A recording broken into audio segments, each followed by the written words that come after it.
standing on a rain-soaked street in London, in the year 1890. The evening has descended fully now, bringing with it that particular quality of darkness that only a London winter can provide, thick and textured, almost tangible, as though you could reach out and touch the night itself. The street beneath your feet is slick with water, cobblestones gleaming in the amber glow of gas lamps that line the pavement at measured intervals, each lamp casting a pool of warm, honey-colored light that reflects and fractures in the wet stone. Rain falls steadily, not a downpour, but a persistent, gentle rain, the kind that soaks through fabric slowly, that beads on wool and leather, that creates a constant whisper of sound all around you. You can hear it, the soft percussion on the brim of your hat, the quiet patter on your shoulders, the way it strikes the street and creates 1,000 tiny splashes, a continuous susurration that fills the air. Above you, windows glow faintly in the buildings that line the street, some curtained, some showing glimpses of interior life, the flicker of firelight, the steady glow of lamps, but these seem distant, separate from you. You are focused on one building in particular. A narrow townhouse, 4 stories tall, its brick facade darkened by soot and age. A black iron railing guards the steps that lead down to a basement area, but your attention is on the ground floor entrance. The door is dark wood, painted black, with a brass number affixed to it. The metal has tarnished to a soft, mottled green. A single gas lamp burns beside the entrance, its light creating a small sanctuary of visibility against the surrounding darkness. You move toward the steps. Your footsteps echo softly on the wet pavement, each step deliberate, unhurried. There is no urgency here, no need to rush. The rain will continue falling whether you move quickly or slowly, and you choose slowly. Your hand finds the iron railing. The metal is cold beneath your palm, slick with moisture. You can feel the texture of it, the slightly rough surface where rust has been painted over, the smooth curves where countless hands have gripped it before yours. You begin to climb. 3 steps, 4, 5, each one worn smooth in the center from decades of use, the edges still sharp, but the middle hollowed out slightly, testament to the passage of time and feet. At the top, you pause.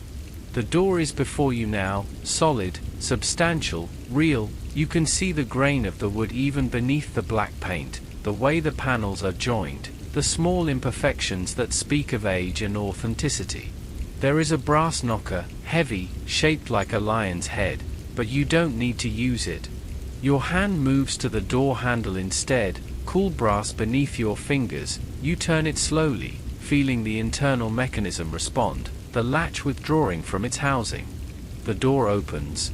Not quickly, but with a measured resistance. The hinges are old, well used. They produce a low creak, a sound that seems to contain within it all the openings and closings this door has witnessed over the years. And then you step inside. The change is immediate. The sound of the rain, still present, but muffled now, filtered through walls and windows, transformed from a direct experience into something more distant, more abstract, a gentle reminder of the world outside rather than an immersion in it. You stand in a small entrance hall. The floor beneath your feet is no longer wet cobblestone but polished wood, dark boards, gleaming faintly in the low light. You can see your reflection in them, distorted and soft, like looking into dark water. The air is different here. Warmer, certainly, but also heavier, more textured. It carries scents that immediately begin to register, the mustiness of old paper, the ghost of pipe tobacco, sweet and slightly sharp, the smell of wool and leather that have absorbed decades of London fog and coal smoke. Behind you, the door. You turn slowly and push it closed. The movement requires effort. The door is heavy, substantial. It swings on those old hinges with the same creaking protest, and then, the latch catches. The sound is final, complete. A soft click that seems to seal you away from the wet streets, from the rain, from the night. You are inside now, separate, protected. You stand very still for a moment, letting your eyes adjust, letting your body recognize this new environment, letting the warmth begin to penetrate the dampness of your clothing. There is a lamp burning on a small table against the wall. An oil lamp, the flame visible through the glass chimney. It burns steadily, without flicker, casting a warm amber light that pushes back the darkness but doesn't eliminate it. Shadows still gather in the corners, still pull beneath furniture. The walls are papered. You can see this now, a pattern of faded flowers, once perhaps vibrant, now muted to soft browns and creams. The paper is peeling slightly at the seams near the ceiling, curling away from the wall in delicate scrolls. To your right, a coat stand. Dark wood, carved with simple but elegant lines, several hooks extend from it at different heights. A few items hang there already, a long coat, dark and heavy, a scarf, the detective's deerstalker cap, unmistakable in its shape. You reach up and remove your own hat. Slowly, feeling the weight of it, the dampness of the fabric, you place it carefully on one of the empty hooks, watching it settle into place, water droplets catching the lamplight as they slide from the brim and fall to the floor. Your coat next. Your fingers move to the buttons, undoing them one by one, each button slipping free of its hole with a small resistance. The fabric of the coat is heavy with absorbed rain. You shrug out of it slowly. First one arm, then the other. The lining slides against your clothing beneath with a soft whisper of fabric. You fold the coat over your arm, feeling its substantial weight, and then hang it beside your hat. It hangs there, dripping slowly, small dark spots appearing on the floorboards beneath it. And now you are lighter. The weight of the wet outer garments removed, you can feel your body more clearly, the slight chill that still clings to you, the dampness not yet fully dissipated, but the warmth of the interior is already beginning its work. You turn your attention to the rest of the entrance hall. A doorway ahead, open, leading deeper into the flat. Through it you can see the edge of a room, the corner of a piece of furniture, the suggestion of more space, more warmth, more comfort waiting. The floorboards beneath your feet creak softly as you shift your weight. It's a pleasant sound, not alarming, but reassuring, the sound of a lived-in space, a space that has settled into itself over time, the wood expanding and contracting with changes in temperature and humidity, creating its own quiet conversation. You can feel the grain of the wood even through your shoes. The slight give of it, the way it has been worn smooth by passage. You imagine all the feet that have walked these boards, the detective's own steady tread, visitors arriving and departing, each footstep adding its small contribution to the polishing of the wood. Above you, the ceiling, higher than modern rooms, perhaps 10 feet or more, painted plaster, yellowed slightly with age, a simple cornice where wall meets ceiling, and in the center, a gas fixture, currently unlit, the arms extending like branches, each ending in a frosted glass shade. The lamp on the table provides all the light you need. Its glow is sufficient, warm and contained, creating a sphere of visibility that extends just far enough, beyond its reach. The shadows wait patiently, not threatening, simply present, part of the architecture of the space. You move forward. Slowly, one foot in front of the other, each step deliberate and conscious. There is no need to hurry, nowhere you need to be except here, in this moment, in this passage from the entrance toward the interior. Your hand trails along the wall as you walk. The wallpaper is slightly rough under your fingertips. You can feel the seams where one strip meets another, the slight ridges where the pattern repeats. The texture is pleasant, grounding, a tactile confirmation of where you are. And then you pass through the doorway, into the sitting room. And here is where you will spend your evening. The space opens around you, not vast, but generous, a room that has been arranged for comfort, for thought, for quiet contemplation. You stand just inside the threshold, taking it in, letting your eyes move slowly across the scene, absorbing details without rushing, allowing the room to reveal itself to you gradually. The first thing you notice is the furniture. Substantial pieces, nothing flimsy or temporary, everything here has weight, presence, solidity. To your left, against the wall, a settee, upholstered in dark velvet. You can see even from here how worn it is, the nap of the fabric rubbed smooth in places where bodies have sat countless times, the cushions bearing the impressions of use.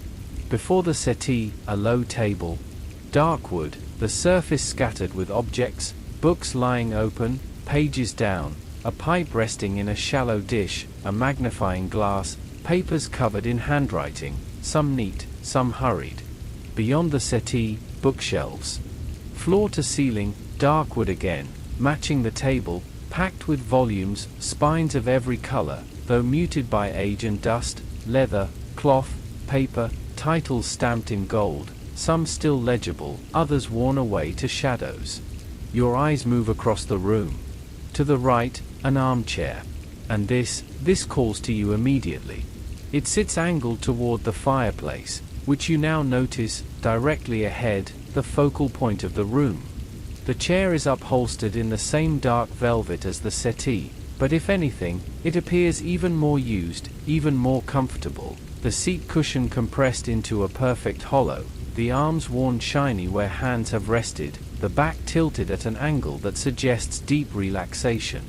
Behind the chair, a tall lamp, unlit at the moment, and beside it, a small round table, just large enough for a cup, a book, a few small necessities.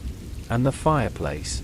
Dark stone, or perhaps marble, the mantelpiece at chest height, bare except for a few objects, a clock, its face barely visible in the low light, candlesticks, a small wooden box. The fireplace itself is currently dark. But not cold, you can see that it has been prepared, kindling laid carefully, small pieces of wood arranged in a precise architecture, larger logs waiting beside the hearth in a brass holder, everything ready, needing only a match to transform it from potential into warmth. The windows, 2 of them, tall, narrow, covered with heavy curtains, but not completely closed, a gap between them allows you to see the rain-streaked glass, the distorted lights of the street beyond, the gentle movement of water running down the panes. And the floor? Wood again, the same dark boards, but here, partially covered, a rug. Persian perhaps, intricate patterns in deep reds and blues, though faded, worn in pathways where feet have traveled most frequently, from door to chair to fireplace. You take a step further into the room. The floorboards respond beneath your weight, a soft creak, not loud, but present, adding your sound to all the other sounds, the rain against the windows, the subtle settling of the building. Your own breathing, still audible to you, beginning to slow, to deepen. You can feel yourself beginning to settle as well. The tension of the wet streets, of the journey here, beginning to drain away, replaced by something else, a sense of arrival, of having reached a destination, of being exactly where you need to be. You move toward the armchair, drawn to it, to the promise of its comfort, to the way it sits waiting, patient, ready to receive you. Your hand reaches out and touches the back of the chair. The velvet is soft, warmer than you expected, as though it has been absorbing the ambient warmth of the room and holding it, saving it, ready to share it with you when you finally sit down. But not yet. Not quite yet. First, you want to explore a little more, to understand this space more fully, to let it become familiar before you settle into rest. You turn slowly, taking in the room from this new vantage point. Everything is still, quiet, waiting. The detective's flat, empty except for you, but not lonely, filled with presence, with history, with the accumulated weight of time and use. You are safe here. You are warm here. You are home, for tonight, for now, for this gentle descent into evening and rest. You begin to move through the room with greater intention now. Not searching, not looking for anything in particular, simply exploring, allowing yourself to become acquainted with this space that will hold you through the evening. Your feet carry you first toward the bookshelves. The wall to your left is entirely consumed by them, dark wood shelving extending from floor to ceiling, perhaps 8 feet tall, requiring a small ladder, which you notice now, leaning against the shelves in the far corner. You approach slowly. The books reveal themselves gradually as you draw nearer, hundreds of them, perhaps thousands, organized, though the system is not immediately apparent to you, perhaps by subject, perhaps by size, perhaps simply by the order in which they were acquired and loved. Your eyes drift across the spines. Leather bindings, some tooled with gold lettering that catches the lamplight and glows softly, others plain, unmarked except by age, cloth bindings in faded reds and greens and blues, the colors muted like old photographs, and some with no binding left at all, just the raw edges of sewn pages visible. You reach out and touch one. Your fingertip grazes the spine. The leather is cool, slightly rough. You can feel the texture of it, the grain. You trace the embossed letters of the title. Though you don't read them, you're interested in the feel more than the meaning. You select a book at random and draw it from the shelf. It comes away with a soft whisper of leather against wood, releasing a small puff of dust that swirls in the lamplight like tiny golden stars. You hold the book in both hands, feeling its weight, substantial, the heft of knowledge, of preserved words, of time captured between covers. The cover is dark green, the title stamped in gold, mostly worn away. You can make out a few letters, enough to know it's something about natural history, but the specifics don't matter. You open it slowly. The spine resists slightly, stiff from disuse, then yields with a soft crack. The pages fall open somewhere in the middle, and the smell rises up to meet you. That particular perfume of old books. Musty, yes, but not unpleasant, a combination of aging paper and leather and dust and time itself, slightly sweet, like vanilla, like autumn leaves, like memory made tangible. You inhale it slowly, letting it fill your lungs, letting it become part of you. This smell that speaks of quiet study, of long evenings spent in chairs just like the one waiting for you, of knowledge pursued not for urgency but for its own gentle satisfaction. The pages are yellowed, cream-colored at the edges, darker in the center, slightly brittle. You turn one carefully, hearing the soft whisper of paper against paper, seeing the text laid out in neat columns, accompanied by illustrations, engravings of plants, perhaps, or birds, the images precise and careful. You close the book slowly, feeling the covers come together, and slide it back into its place on the shelf. It settles in with a soft sound, completing the row once more, and you move on. Your hand trails across the spines as you walk, feeling the variations, smooth leather, rough cloth, the gaps between books, the slight protrusion of some, the recession of others, creating a landscape in miniature, a topography of knowledge and story. At the end of the bookshelf, you turn. And now you're facing into the room again, seeing it from this new angle. The armchair is to your right now, the fireplace straight ahead, and to your left, the settee and its attendant low table. You move toward the table, each step slow and measured, your weight settling fully onto one foot before the other lifts, the floorboards responding with their soft creaks and sighs. You are in conversation with this space, it acknowledges your presence, you acknowledge its character. The low table is cluttered, but not chaotically. There's an order to it, the order of active use, of work interrupted and ready to resume, of a mind engaged with multiple threads of thought simultaneously. You stand before it now, looking down. A book lies open, face down, its spine cracked from being held that way. You can see the title on the cover, something about criminal psychology. The pages beneath are marked with underlines in pencil, notes in the margins in a small, precise hand. Beside it, another book, this one closed, a leather bookmark protruding from between the pages, marking a place to return to. And another, and another. 3, 4, 5 books in total, in various states of being read, each waiting patiently for attention to return to it. Among the books, papers, sheets covered in handwriting, some in ink, some in pencil, some neat and deliberate, others hasty. You can see crossed out words, insertions, arrows directing the eye from one section to another. You don't read them, it feels invasive somehow. These are another person's thoughts, the detective's work, but you observe their presence, the evidence of a mind at work, of problems being solved, of ideas being captured before they flee. A pipe rests in a shallow ceramic dish. The bowl is darkened from use, stained with the residue of countless fillings of tobacco. The stem shows the marks of teeth, small indentations where it has been held, clenched, worried at during moments of deep thought. Beside the pipe, a tobacco pouch. Leather, worn soft, you reach out and touch it, the leather is supple, warm, you can feel the slight bulge of tobacco inside, smell its sweet, complex aroma, a scent that has permeated not just the pouch but the entire room. A magnifying glass lies among the papers. You pick it up, slowly, curling your fingers around the handle. It's heavier than you expected, solid brass, cool against your palm. You lift it and look through the lens. The world magnifies. The grain of the wooden table becomes a landscape, valleys and ridges. You can see every detail, every scratch and mark. It's mesmerizing. This shift in perspective, this ability to see what usually remains invisible. You set it down carefully, exactly where it was, returning it to its place in the constellation of objects. And you notice, there, tucked beneath one of the books, an envelope.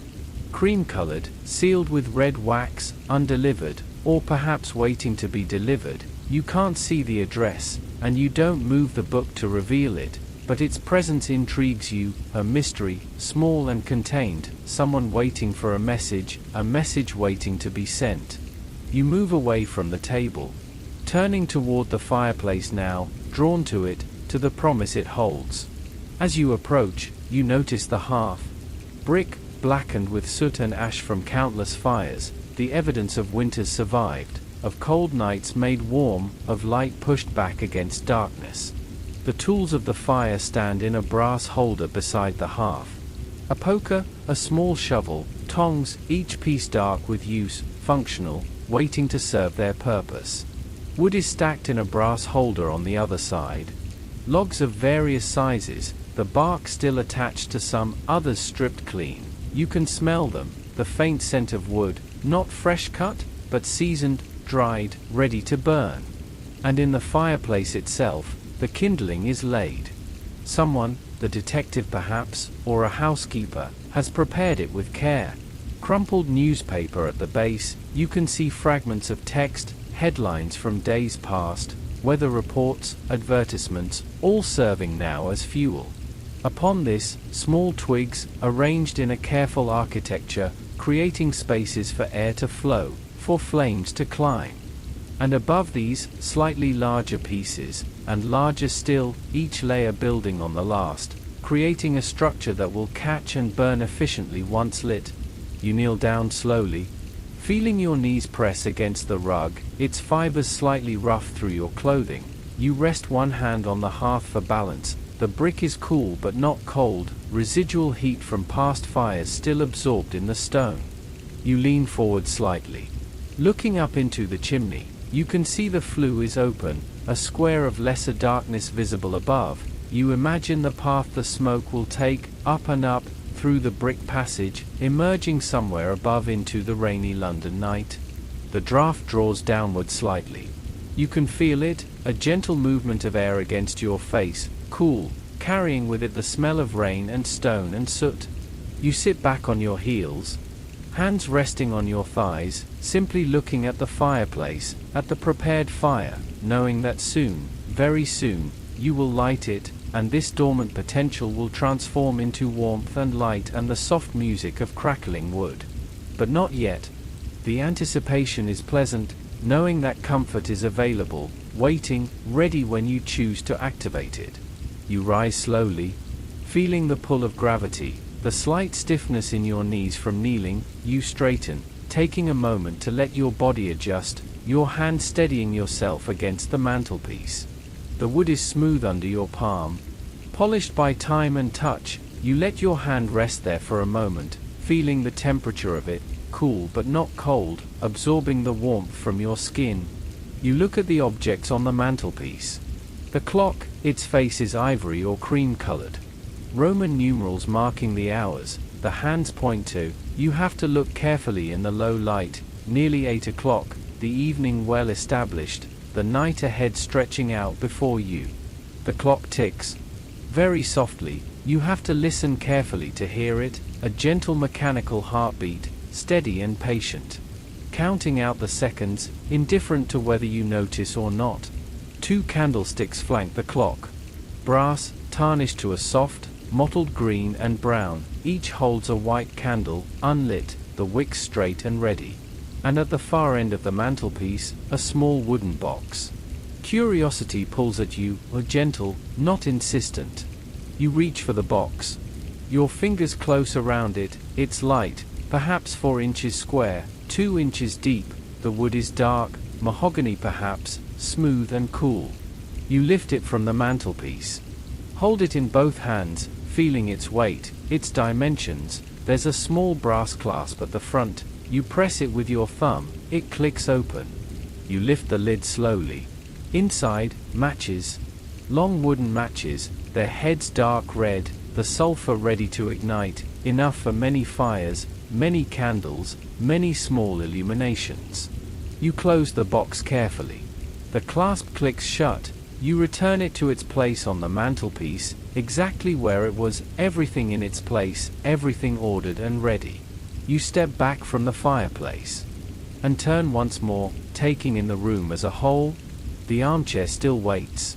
Patient, understanding that you need to complete this exploration before you can truly rest, that you need to understand the space, to claim it with your attention, before you can surrender to its comfort.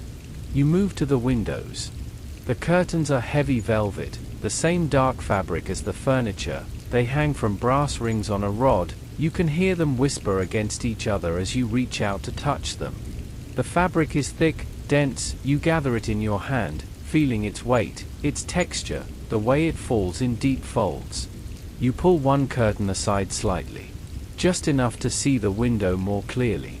The glass is old, slightly wavy, imperfect. You can see the distortions in it, the way the light from the street bends and shifts as it passes through. Rain runs down the pane. Individual drops racing each other, merging, splitting, creating temporary rivers that trace paths down the glass. You watch one drop, following its journey, from the top of the window where it appears, down, down, picking up other drops, growing larger, moving faster, until it reaches the sill and disappears. Beyond the glass, the street. Barely visible through the rain and the darkness, but you can make out shapes, the silhouette of buildings across the way, the glow of gas lamps, soft and diffused by the weather, a cart passing slowly, the horse's head down against the rain, the driver hunched on his seat. And you feel grateful. Grateful to be here, inside, dry, warm, safe from the wet and the cold. You let the curtain fall back into place. The velvet swings shut with a soft swish, blocking out the view, creating a barrier between you and the night. You are enclosed now, contained, held by walls and windows and curtains. You turn back to face the room. And everything is as it was, patient, waiting, the furniture arranged in its familiar pattern, the books on their shelves, the cold fireplace ready for flame, the lamp casting its warm glow. But now you know this space. You've touched its surfaces, smelled its scents, observed its details. It's no longer a foreign environment. It's becoming yours, for tonight, for this space of time between evening and sleep. You move toward the armchair. Finally. Ready now to settle, to rest, to begin the gentle descent into comfort. Your hand touches the back of the chair once more. The velvet warm, welcoming, yielding to your touch. And you know, with a certainty that requires no thought, that when you sink into this chair, when you let it hold you, you will be exactly where you need to be. Safe. Warm. Home. You stand before the armchair, but you do not yet sit. There is something you need to do first, something that calls to you, a small ritual that will transform this space from merely safe into truly yours. The lighting. You turn slowly and look back toward the entrance hall. The single oil lamp there continues its steady burn, casting its small sphere of amber light, but the sitting room, this room where you will spend your evening, remains dim, shadowed, waiting to be properly illuminated. You move toward the table beside the armchair. The tall lamp you noticed earlier stands there, unlit, a brass stand rising perhaps 5 feet from the floor, at its top, a glass chimney and shade. The shade is fabric stretched over a wire frame, cream-colored, or it was once, now aged to a soft yellow. You examine the lamp more closely, kneeling down slightly to see the base. There, the font that holds the oil. You can see the liquid through the brass, the level more than half full, enough for hours of burning, perhaps the whole night if needed. The wick is dark, visible through the chimney, trimmed neatly, ready. You reach into your pocket and realize you have no matches. Of course, why would you? But you remember the wooden box on the mantelpiece. You rise and return to the fireplace. Your footsteps quiet on the rug, slightly louder when they meet the bare floor, the floorboards announcing your passage. You lift the box from the mantelpiece again. Opening it, the matches within arranged like small soldiers, orderly, precise. You select one, feeling its smooth wooden shaft between your fingers, the rough texture of the head, the potential energy contained in sulfur and wood. You close the box and replace it, then turn and walk back to the lamp beside the chair. You stand before it, match in hand. There is something meditative about this, about the act of making light, of taking darkness and pushing it back, of creating warmth and visibility through such simple means. You steady your hand and strike the match against the brass base of the lamp. The sound is sudden in the quiet room, a sharp scratch, followed immediately by ignition. The match head flares, bright white for just an instant, making you squint, then settling into a steady yellow flame. The sulfur smell reaches your nose, sharp, acrid, but not unpleasant. You watch the flame for a moment. The way it dances on the end of the match, fed by wood and chemicals, alive in its way, consuming what sustains it, reaching upward as all flames do, seeking, hungry. You lift the glass chimney from the lamp, setting it carefully aside on the table. The glass is cool, slightly dusty. Your fingers leave faint prints on its surface. Now the wick is exposed. You bring the match closer, slowly, watching the flame approach the wick, and then, contact. The wick accepts the flame eagerly. At first just a small point of light, then growing, spreading along the woven fibers, establishing itself, the flame still small but gaining confidence. You shake out the match. A quick motion, the flame extinguishes, leaving a thin trail of smoke, the smell of burned wood joining the sulfur. You set the spent match on the table. You'll dispose of it later. The lamp flame grows. You watch it carefully, making sure it catches fully, making sure it burns evenly across the width of the wick. And then you replace the glass chimney, lowering it carefully over the flame, sliding it into the groove where it sits. The flame jumps and flickers for a moment as air flows around it, then settles, protected now by the glass, burning steadier, stronger. The chimney begins to warm. You can feel it already, the heat rising from the flame, the glass starting to conduct that warmth outward. And you reach for the small key at the base of the lamp. This controls the height of the wick. Turn it one way and the wick rises, more flame, more light. Turn it the other way and the wick descends, less flame, dimmer. You turn it slowly, raising the wick, watching the flame grow taller, brighter, the light increasing, pushing back the shadows in the corner where the chair sits. But not too bright. This is not about illumination for work or reading, not about harsh clarity. This is about creating an atmosphere, about setting the tone for rest. You adjust the wick until the flame is perhaps an inch tall.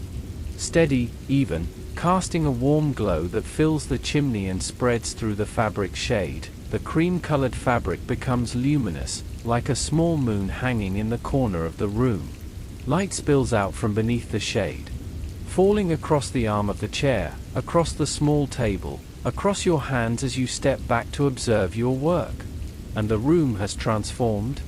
What was dim is now gentle, what was shadowed is now mysterious. The light from this lamp combines with the light from the entrance hall, creating layers of visibility, gradients of illumination. You turn toward the fireplace again. The lamp on the table there, you'd noticed it earlier, smaller than the one you've just lit, but another source of potential light. You collect another match from the box. The small wooden box is becoming familiar to your hands now, the weight of it, the click of the clasp, the arrangement of matches inside. You move to the table beside the settee. This lamp is simpler, smaller, perhaps meant for reading. The font is glass, you can see the oil level clearly. The brass fittings are less ornate than the larger lamp. You repeat the ritual. Strike, flare, steady flame, match to wick, the wick catches, the flame establishes. This lamp has no adjustable wick, it burns at the height it's designed for, providing a steady, moderate light. You watch it for a moment, making sure it's stable, then move on. Because there are candles. The 2 candlesticks on the mantelpiece. You take the box of matches with you this time. Standing before the fireplace, before the cold hearth that waits for its own transformation. The candlesticks are tarnished brass, heavy, stable, each holds a white candle. The wax is smooth, unmarked. These haven't been burned yet, or if they have, it was long ago and they've since been replaced. You strike another match. The third one you've used, the small ritual becoming familiar, comfortable. You touch the flame to the first candle's wick. The wick is braided cotton, it accepts the flame immediately, curling slightly, blackening, and then, light. The candle flame is different from the lamp flames. More delicate, more alive, it moves more freely, dances more. The lamp flames are protected by their glass chimneys, but the candle flame is exposed, vulnerable, responsive to every slight movement of air. You light the second candle. Now 2 flames burn on the mantelpiece, one on each side of the clock, like sentinels, marking the passage of time with their gentle glow. You shake out the match and step back, looking at what you've created. 3 lamps, 2 candles, 5 sources of light now burn in this room, and the transformation is complete. The space is alive with light and shadow. Not bright, nowhere is it bright, but everywhere is visible, everything can be seen, and more importantly, everything can be felt. The light is warm.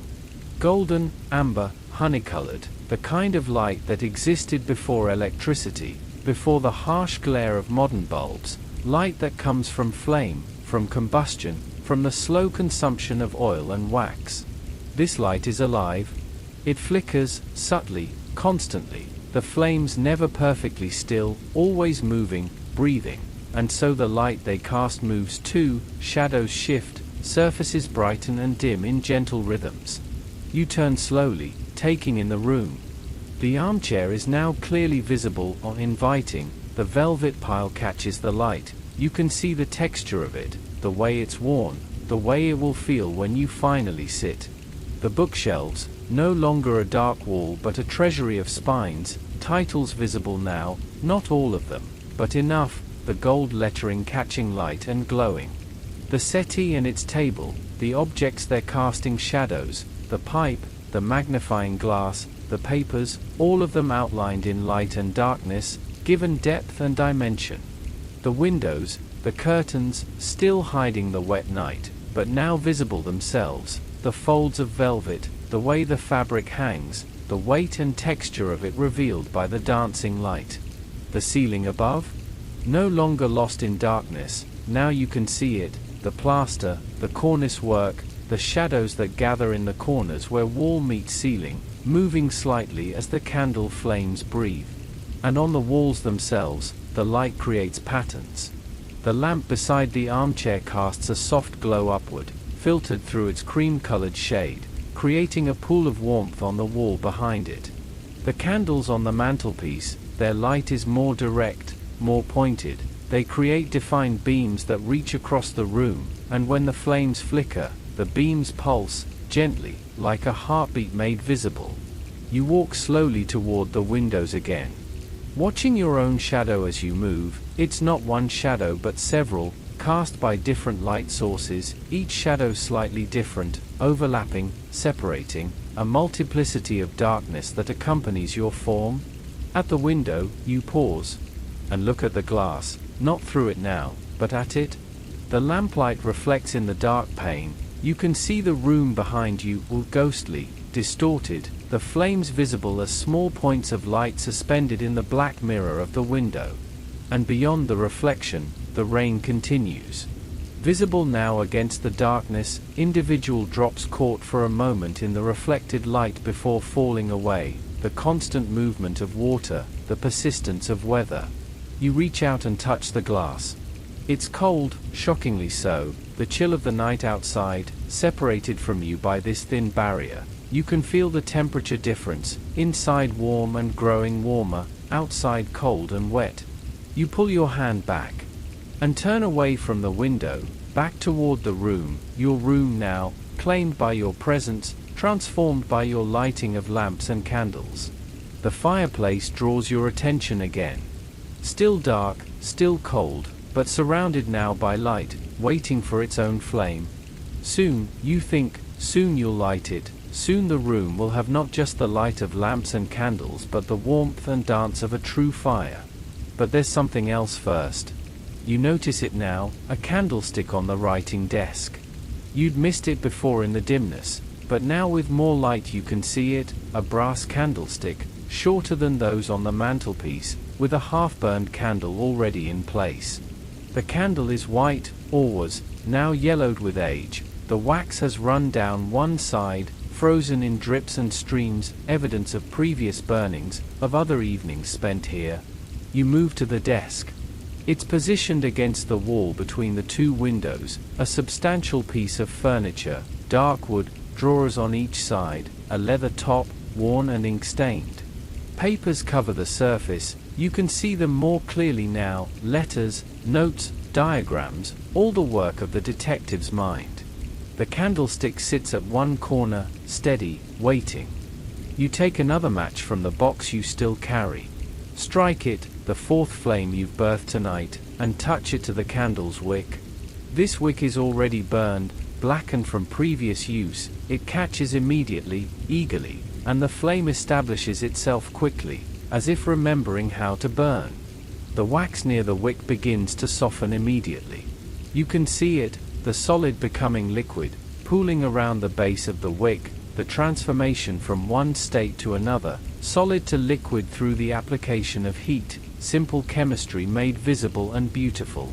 The candlelight falls across the desk, illuminating the papers there. You can see handwriting more clearly now, though you still don't read, just observe, the evidence of thought, of work, of a mind engaged with problems and solutions. You step back from the desk. And now the room is complete. 6 sources of light, 3 lamps, 3 candles, each one contributing its own quality, its own character, to the overall atmosphere. The room breathes with light and shadow.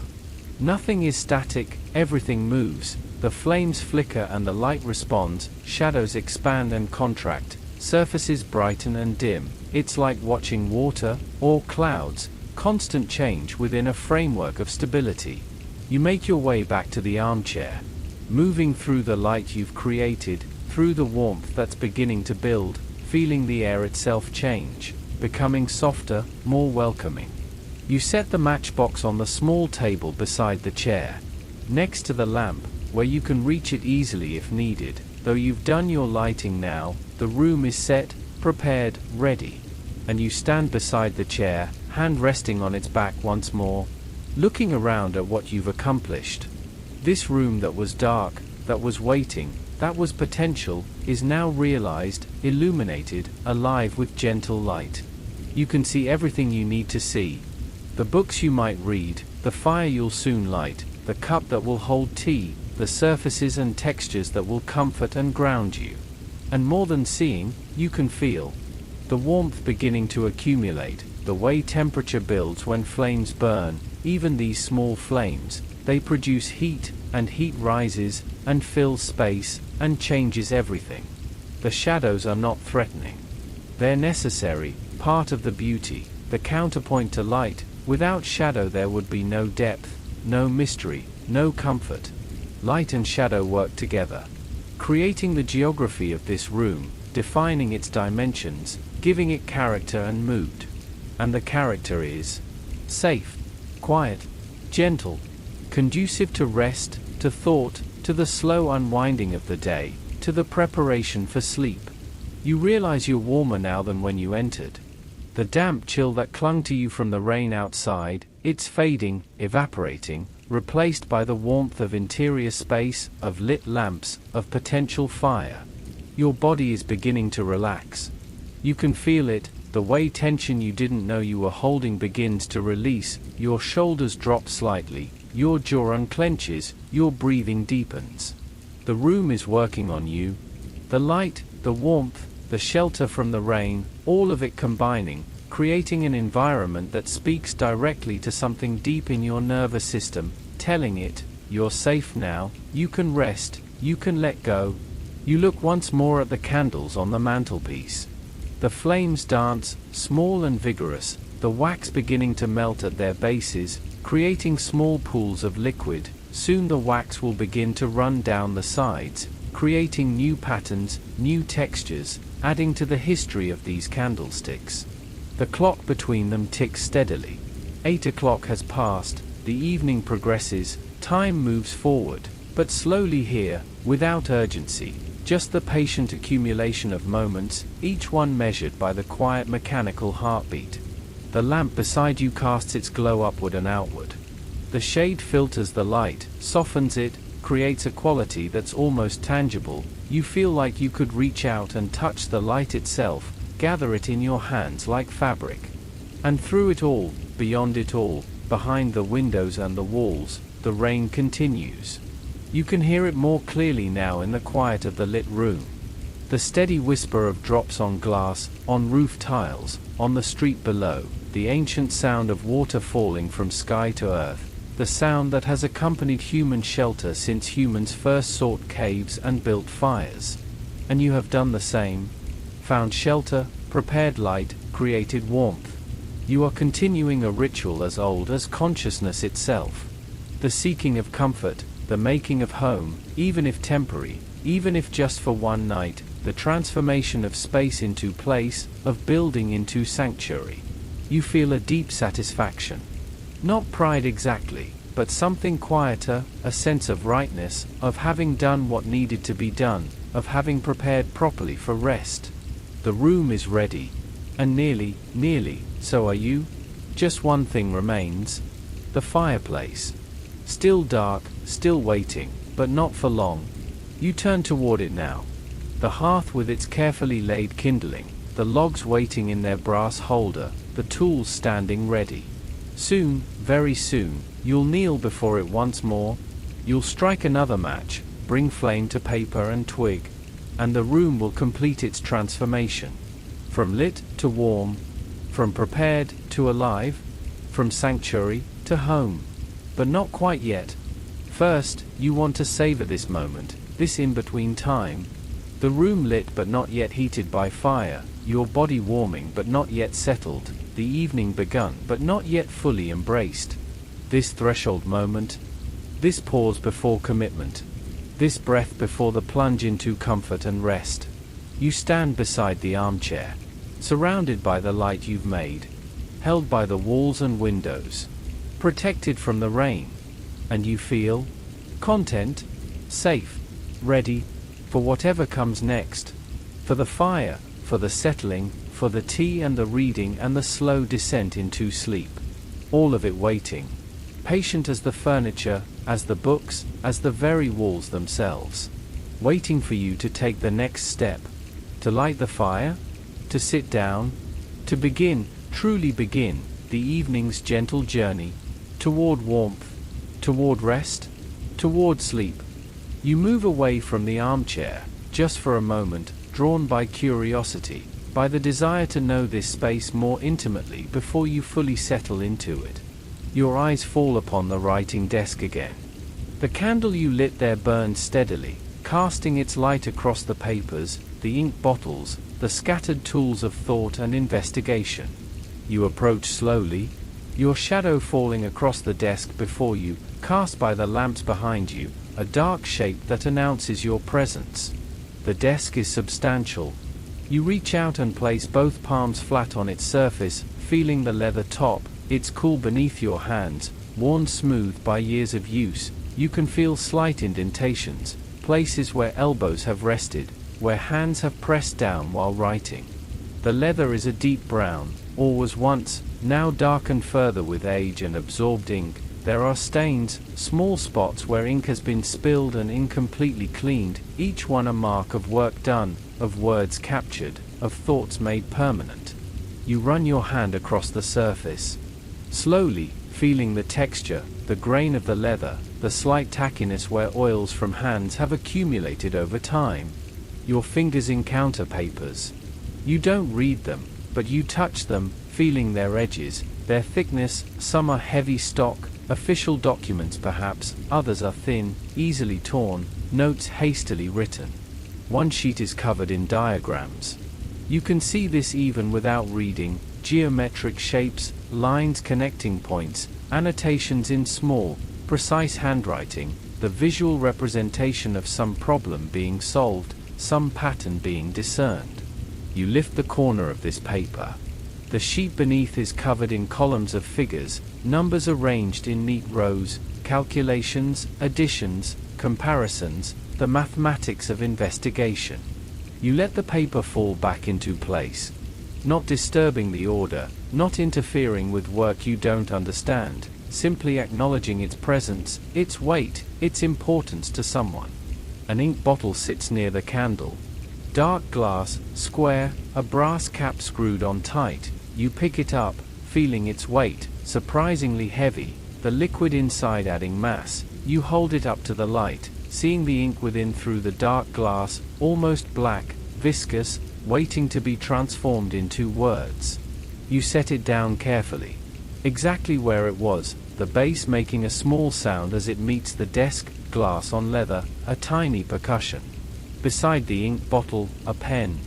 Not a quill, more modern than that, a steel nib pen, the wooden handle worn smooth, darkened by the oils of the hand that holds it regularly. You pick it up. It's light, surprisingly so after the weight of the ink bottle, balanced perfectly, designed to be held for long periods without fatigue. The nib catches the candlelight. A small point of reflected flame. You examine it closely, seeing the slit down the center, the small hole that allows ink to flow, the slight staining around the very tip where ink has dried. You imagine the hand that holds this pen. The detective's hand, moving across paper, creating letters, words, sentences, capturing observations, drawing conclusions, communicating with others or simply thinking through problems on paper. You set the pen down beside the ink bottle, and your attention shifts to the drawers. 3 on each side, 6 in total, each with a small brass pull, tarnished like everything else in this room, the green patina of age. You reach for the top drawer on the right side. Your fingers close around the brass pull, cool metal, slightly rough. You pull gently. The drawer slides open. Smoothly, well made, the wood gliding on wood, making a soft shushing sound.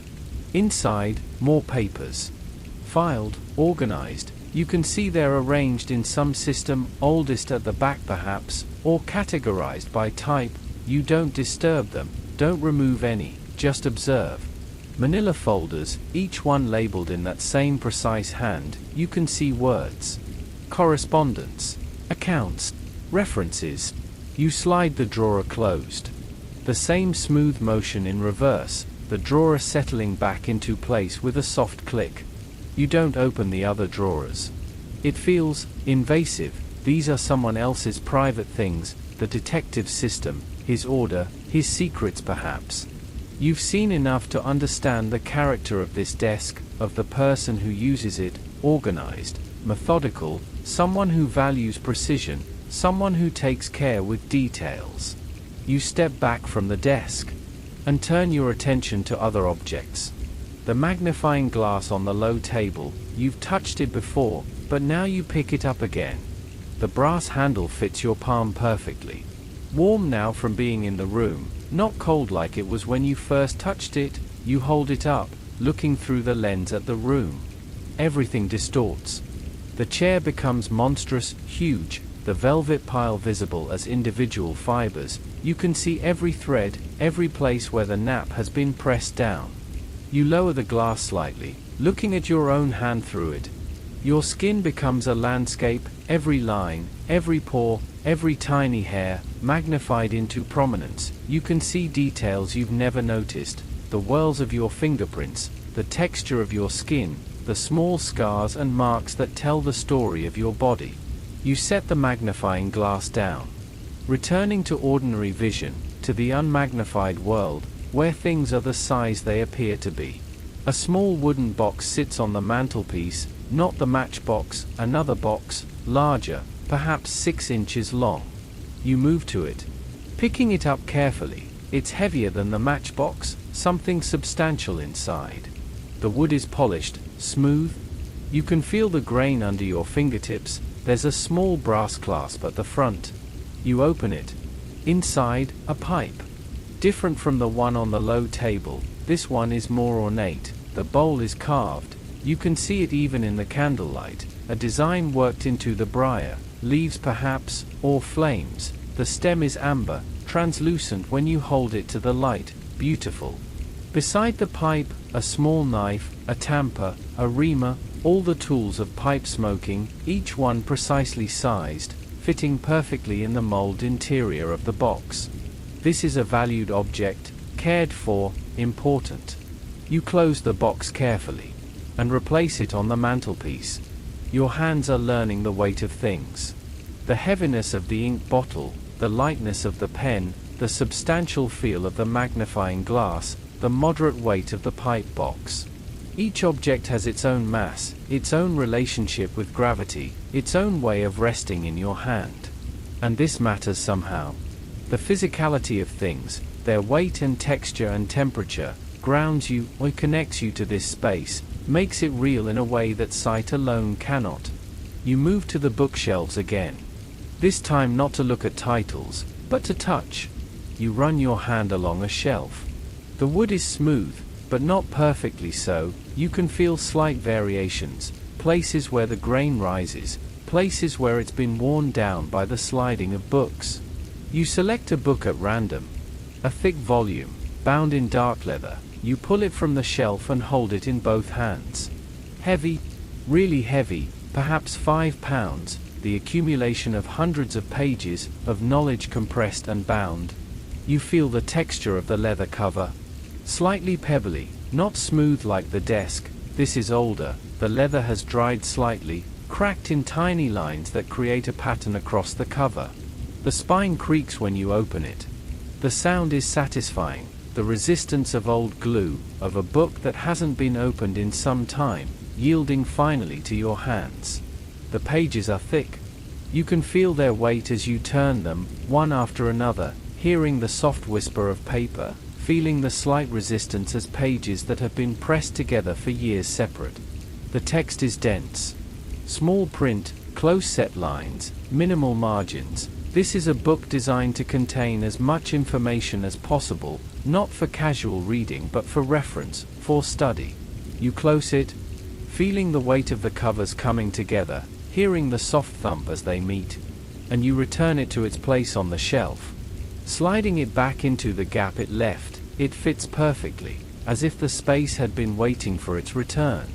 You continue along the shelves, touching spines, feeling the variations, leather smooth or rough, cloth fine or coarse, the occasional book with no binding, just pages sewn and exposed. Some books protrude further than others.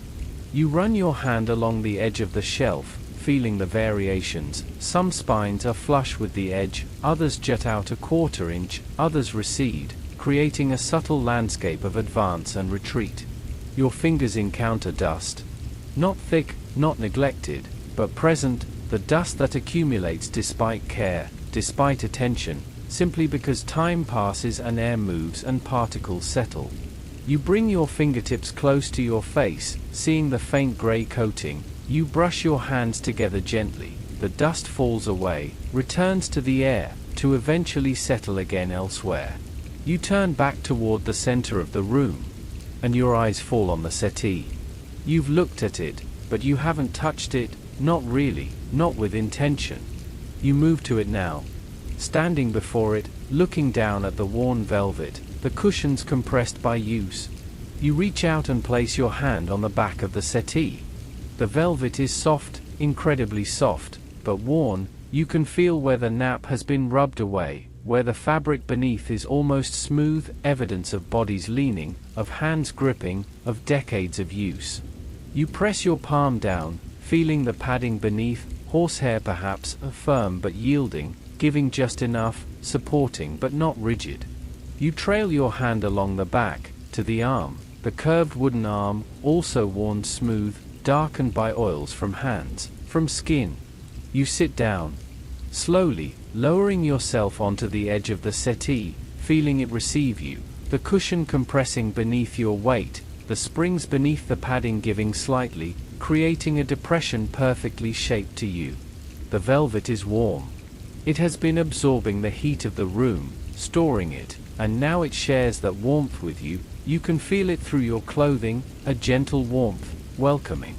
You lean back, slowly, letting the settee support your weight fully. Your spine makes contact with the back, the cushion there yielding, molding itself to your shape. This is comfortable. Very comfortable. You could fall asleep here, easily, but the armchair calls to you still. That's where you'll truly settle, where you'll spend the evening. But this settee, it's nice to know it's here, another option, another surface of comfort in this room of many comforts. You sit forward again, slowly, using your hands on the arms to push yourself up, feeling the resistance, the way the settee holds you slightly, reluctant to let you go. You stand and look around the room once more. You've touched so much now. The desk, the papers, the ink bottle, the pen, the magnifying glass, the pipe box, the books, the settee. Your hands have learned this room, have memorized its textures and temperatures and weights. And through your hands, your body understands. This is a solid place, real, made of substantial things that have mass and history and purpose. You are surrounded by objects that have been touched before, used before, cared for. And now you are touching them, using them, caring for them in your own small way. You move back toward the armchair, the place you've been circling, approaching, preparing for. Your hand finds its back once more. And now, having touched everything else, having learned the geography of comfort in this room, you are ready, ready to sit, ready to settle, ready to truly begin your evening. In this detective's flat, in 1890, while the rain falls on London streets. You are ready to rest? You don't sit yet. One more thing, one final exploration before you allow yourself to settle fully. You want to listen? Really listen, to understand the soundscape of this space, the auditory environment that will surround you through the evening. You stand very still. Beside the armchair, your hand resting lightly on its back, your eyes closing, shutting off one sense to heighten another. And in the darkness behind your eyelids, sound becomes everything.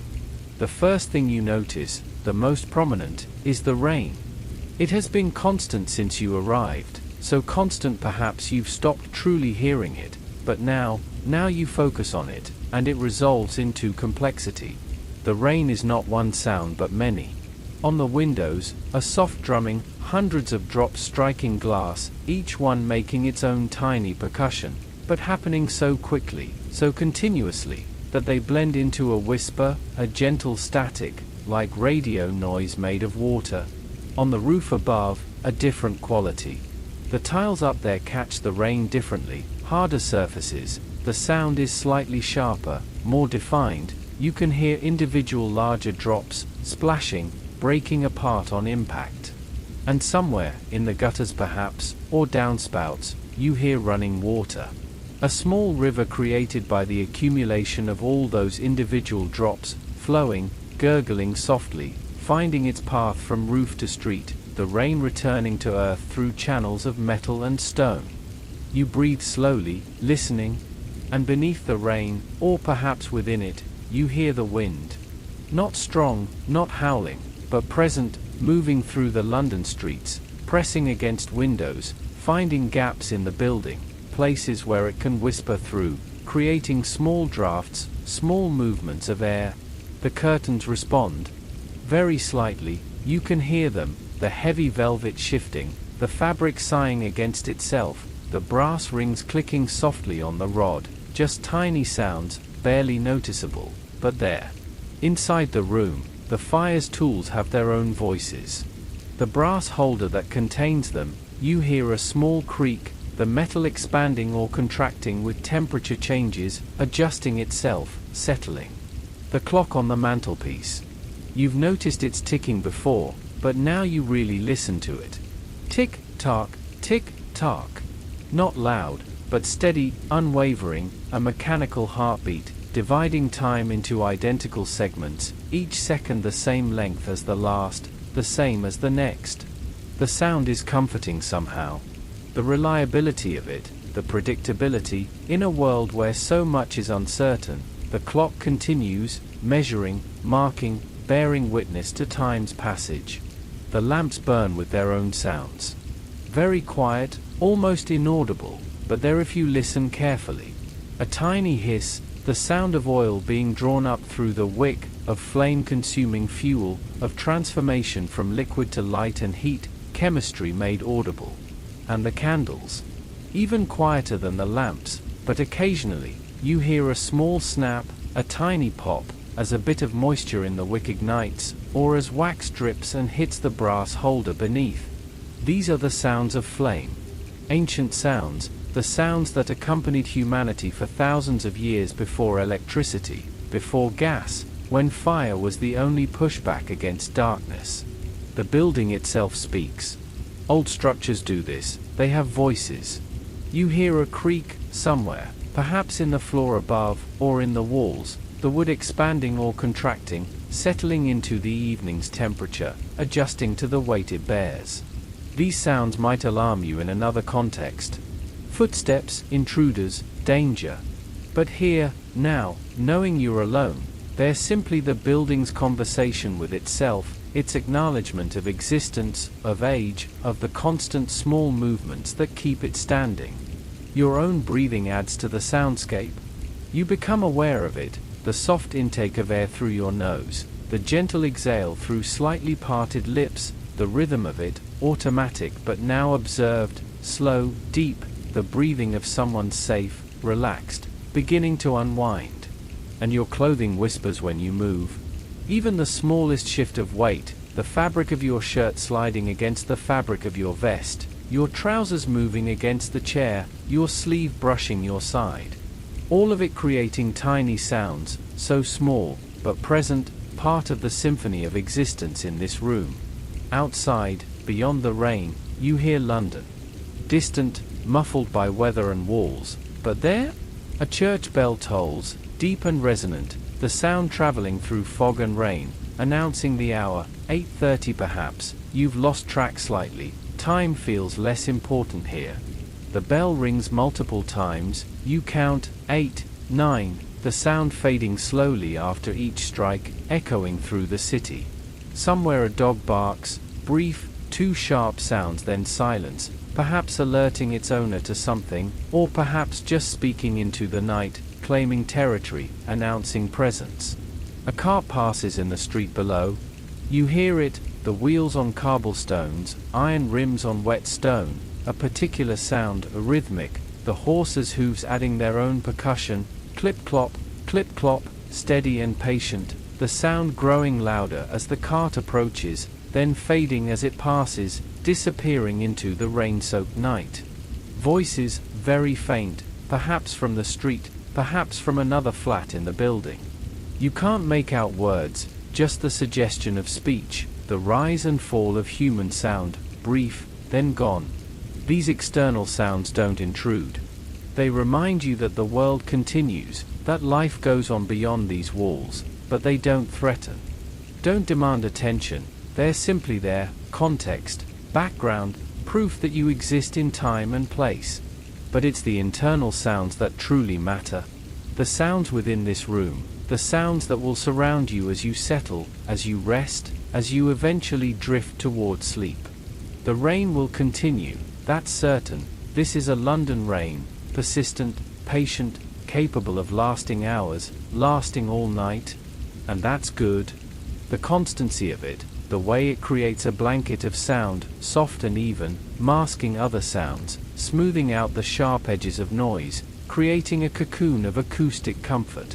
The ticking clock will continue, marking time whether you pay attention or not, measuring out the evening in small increments.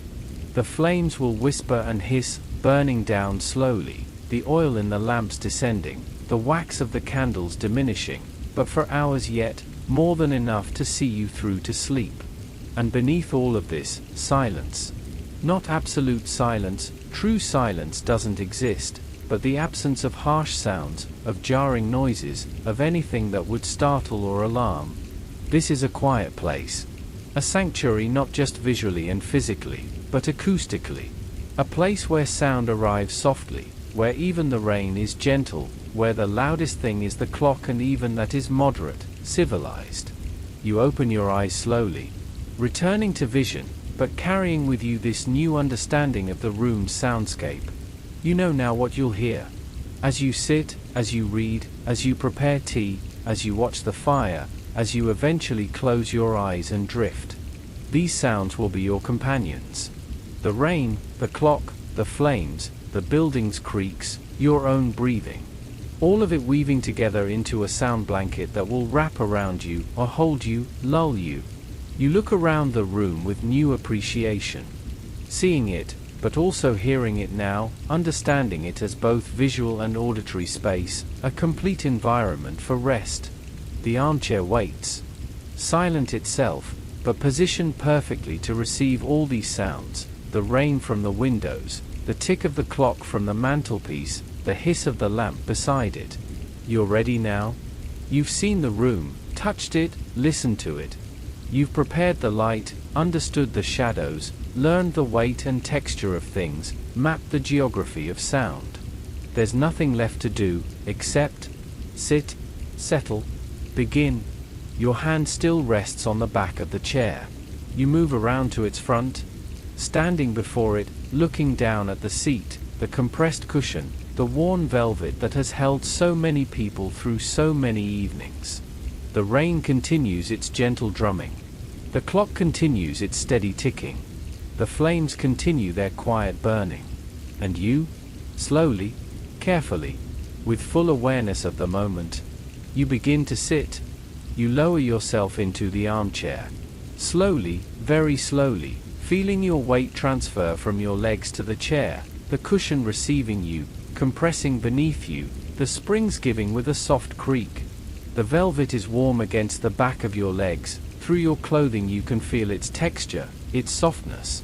You settle back, letting the chair support your spine, your shoulders, the wings of the chair rising on either side of your head, creating a sense of enclosure, of being held. And it's perfect. The angle, the depth, the give of the cushions, everything about this chair has been designed or worn into perfect comfort. Your arms rest on the chair's arms. The velvet there smoothed almost to nothing by countless hands, your hands now adding to that history, that polishing. Your feet rest flat on the floor. You can feel the rug beneath your shoes, slightly rough, textured, grounding you. You take a deep breath. In, hold, out. Feeling your body begin to truly relax now that you're finally sitting, finally off your feet, finally supported and held. But you're not complete yet. The room is lit, but not warm enough. The lamps and candles provide light and some heat, but not enough, not for a London December evening. The fireplace waits. You look at it, directly ahead of you, perfectly positioned for viewing from this chair. The hearth, the laid kindling, the logs waiting in their brass holder, all of it prepared, ready for transformation. You should do this now, while you still have energy, before you settle too deeply into the chair's embrace, before the pleasant weight of evening fully descends. You lean forward, using your hands on the arms of the chair to push yourself up slightly. Your body resists, already comfortable, already wanting to stay, but you insist gently. You rise, standing slowly, feeling blood shift, gravity reassert itself. You're a bit stiff from the walking, from the standing, from the exploration of the room. But this is the last task. Light the fire, and then you can truly rest. You move toward the fireplace. 3 steps, 4, the floorboard creaks beneath your weight, you arrive at the hearth.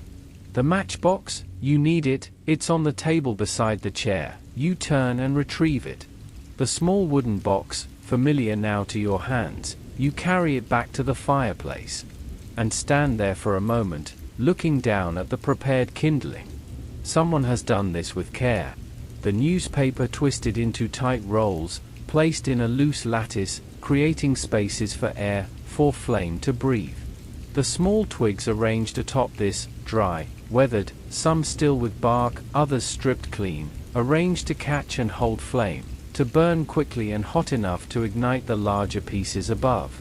And larger pieces of wood, perhaps 2 inches in diameter, split to create flat surfaces that will catch more easily than round, positioned to rest on the smaller twigs, waiting. You crouch down.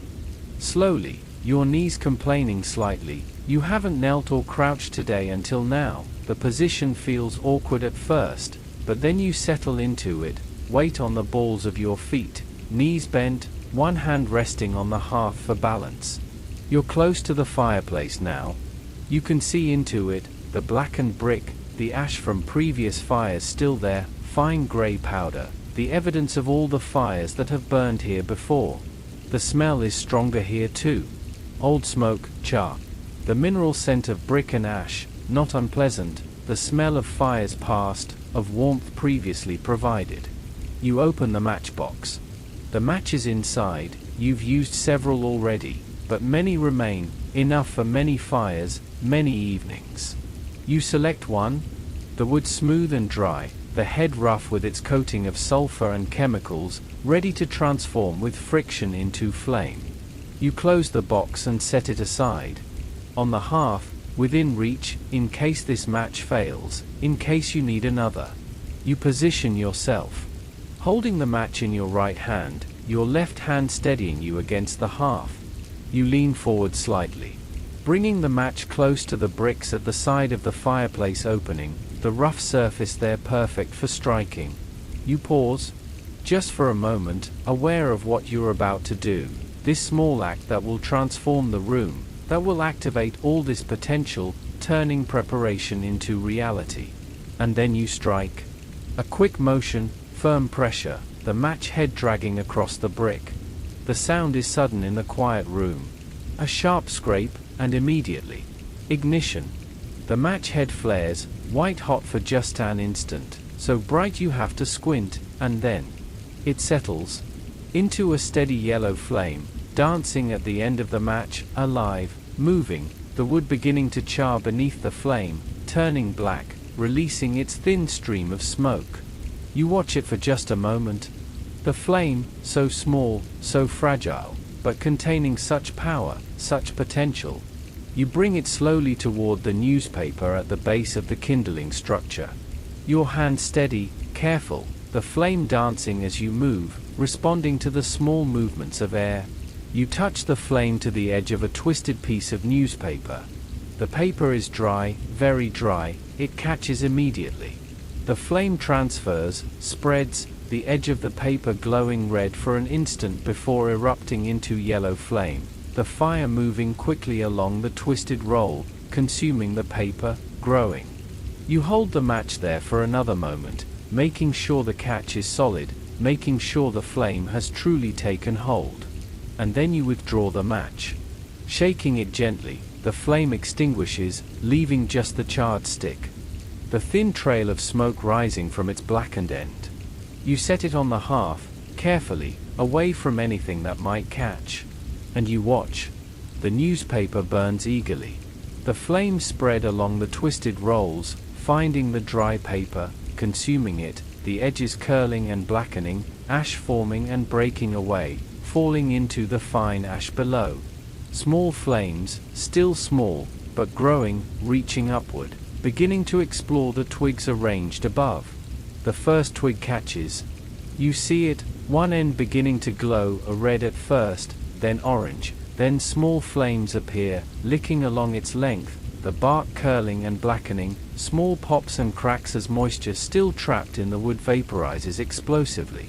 then another twig catches, and another.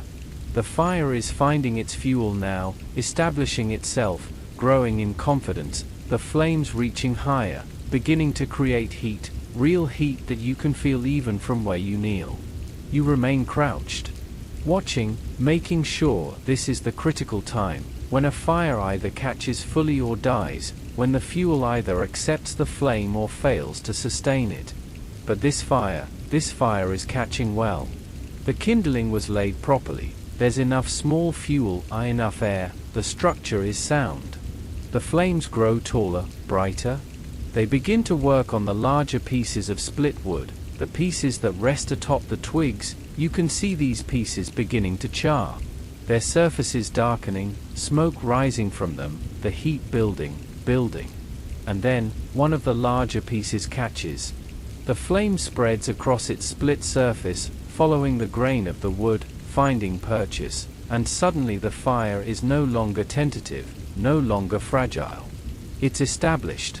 The flames rise 6 inches, 8 inches, bright and vigorous, the wood crackling now, popping, the sound of combustion, of matter transforming from solid to gas and light and heat. You feel the warmth on your face. Immediate, intense, the fire radiating heat outward. You can feel it on your cheeks, on your forehead, on your hands where they rest on the hearth. It's wonderful. This warmth, this direct, unmediated heat, not like the gentle warmth of the lamps, this is primal, powerful, the heat of transformation, of energy being released. The fire grows.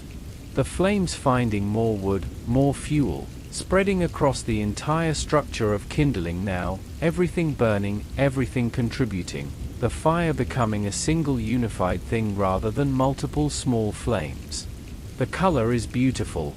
Yellow primarily, bright yellow, but with hints of orange, and at the base, where the coals are already beginning to form, touches of red, deep crimson, glowing.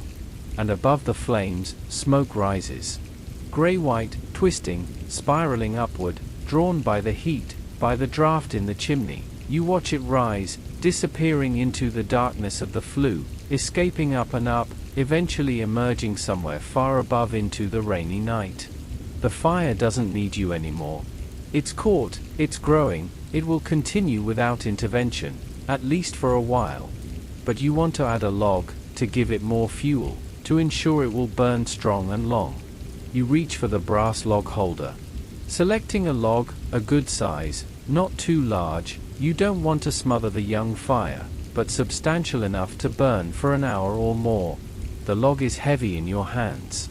Solid, dense, the weight of wood, the weight of stored sunlight, of years of growth captured in cellulose and lignin. The bark is rough against your palms. Chunks of it come away as you lift the log, falling to the hearth, small pieces of outer covering, protective layer now becoming just debris. You position the log carefully, not just dropping it, but placing it, setting it at an angle, one end resting on the bed of burning kindling, the other end elevated slightly, creating space beneath for air to flow, for flames to reach. The log settles into place, and immediately the fire responds.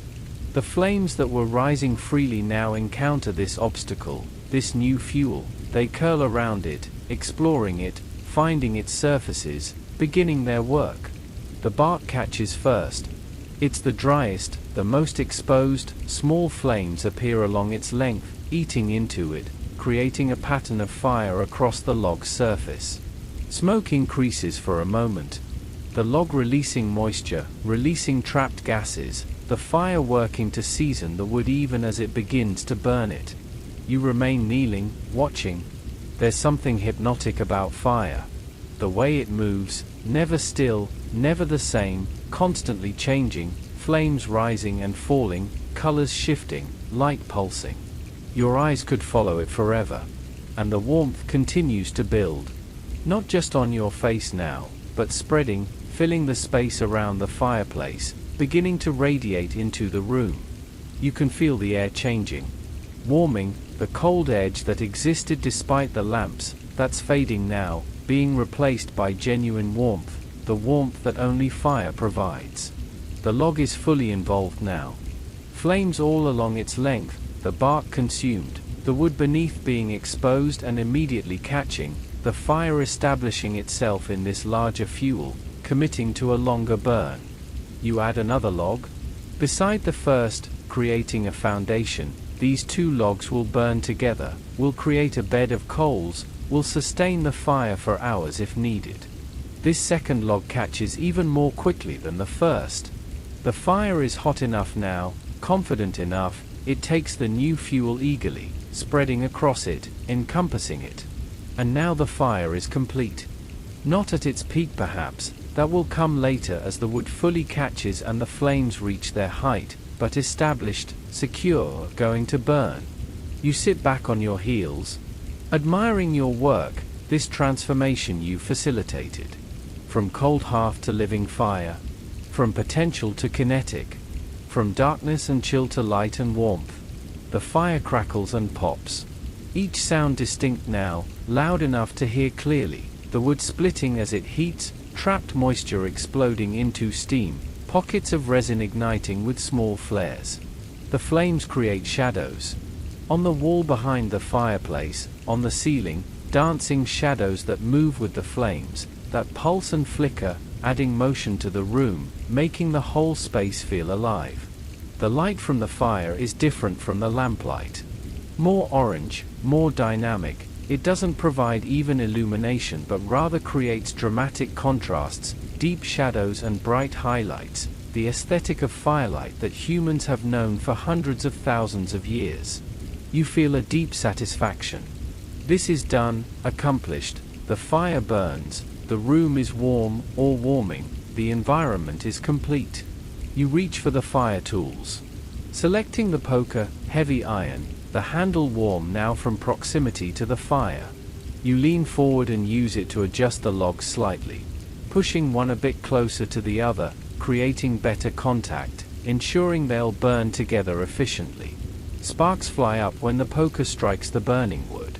Bright orange sparks, like tiny stars, rising on the heated air, swirling up into the chimney, disappearing. You set the poker back in its stand. The metallic clink as it settles against the other tools. And then you simply remain there for a moment longer. Kneeling before the fire, hands resting on your thighs, face warm from the heat, watching the flames do their ancient work. This is what humans have done forever. Made fire, tended it, sat before it, watched it. It's in your blood, this relationship with fire, this understanding of its warmth, its danger, its necessity. The fire doesn't care about time, about era, about the year 1890 or any other year. It burns the same as it burned in caves, in medieval halls, in Roman villas, in prehistoric clearings. The same chemistry, the same physics, the same transformation of matter into energy. You are part of an unbroken chain. Of firemakers, fire tenders, fire watchers. Going back to the first human who kept a flame alive, who understood its value, who protected it through the night. The thought is comforting. Grounding. You are not alone, not really. You are part of this vast human story, this relationship with warmth and light.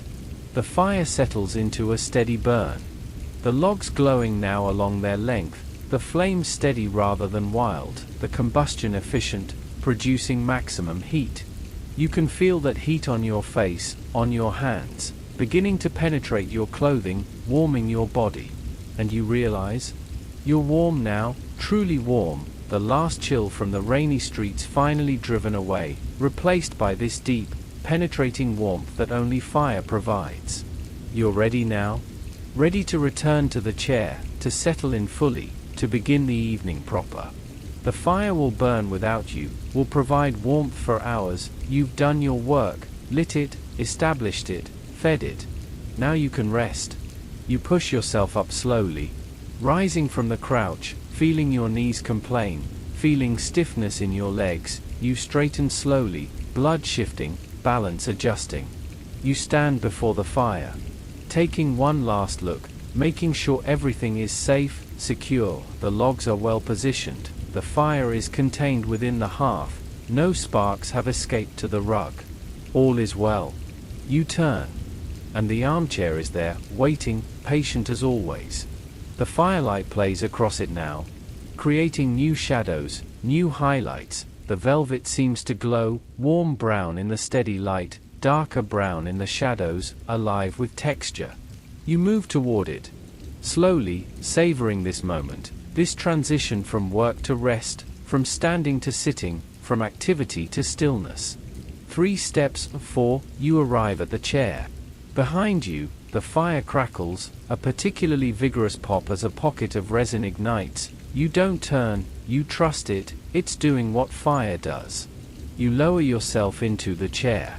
Slowly, the second time now, and somehow even better than the first, because now the room is fully prepared, the fire burns, the warmth spreads, everything is complete. The chair receives you. The cushion compresses, the springs yield, the chair molds itself to your shape. You settle back, deeper this time, committing to comfort, letting your full weight rest into the chair, your spine against the back, your head against the wing. Your arms find the armrests. Your hands curl over the ends, thumbs on top, fingers underneath, the velvet soft and warm beneath them. Your feet rest flat on the floor, knees bent at a comfortable angle, your whole body supported, held, at rest. And you close your eyes for a moment, just feeling the warmth of the fire on your face and hands, warmth that pulses slightly with the flames. The support of the chair beneath and behind you, solid, reliable, perfect. The sounds around you, or the fire crackling, the rain continuing its gentle drum, the clock ticking steadily. The smell, wood smoke now joining the other scents, adding its character to the room's atmosphere. You take a slow deep breath. In through your nose, the air warm now, scented with smoke and wax and paper. Hold. And out through slightly parted lips, releasing, letting go. Your shoulders drop. Your jaw unclenches. Your hands relax their grip slightly on the armrests. You are settling. Truly settling now. Into this chair, into this room, into this evening. The fire burns steadily behind you, providing warmth, security, the knowledge that cold cannot reach you here. The rain continues outside, reminding you of shelter, of walls and roof, of safety from the elements. And you rest? In this detective's flat, in this armchair by this fire, in this room of books and lamps and comfortable worn furniture. You are exactly where you need to be. Safe. Warm. Home. For now. For tonight. For this gentle evening of rest and comfort. And eventual, inevitable, welcomed, sleep. You sit in the armchair, warm, comfortable, watching the fire, listening to the rain. And you realize, you're thirsty. Not desperately, not urgently, but a cup of tea would be perfect. The idea settles into your mind, takes root, grows. Tea? Hot, steaming, fragrant, something to hold, to sip slowly, to warm you from the inside as the fire warms you from without. You could remain sitting, could ignore the small desire, but the ritual of tea, the making of it, the small movements and actions, they appeal to you. Something to do, before the full settling, before the complete surrender to stillness. You lean forward in the chair. Slowly, reluctantly almost, the chair is so comfortable, but you insist gently, pressing your hands against the armrests, pushing yourself up. You rise. Standing beside the chair, your body slightly stiff from even that brief period of sitting, you stretch slightly, arms, back, feeling things adjust, align. You turn toward the small alcove. You noticed it earlier, partially hidden in the shadows past the bookshelves, a small kitchen area, just large enough for the necessities. You move toward it. The floorboards speak beneath your feet, their familiar creaks and sighs. You're beginning to know which boards make sound, which are silent. The fire provides light now along with the lamps. Its dancing glow reaches across the room, creating moving shadows. You walk through alternating zones of light and darkness. You reach the alcove. It's small, perhaps 6 feet wide, 4 feet deep, but efficiently arranged. A narrow counter along one wall? Dark wood, scarred and stained from use, but clean, cared for. Above the counter, a shelf holds a few dishes, cups, plates, bowls, simple white ceramic, no decoration, purely functional. Below the counter, a cabinet, closed, its contents hidden. On the counter itself, a spirit stove. Small, brass, with a reservoir for methylated spirits, a wick, a place to set a pot or kettle. Beside the stove, a kettle.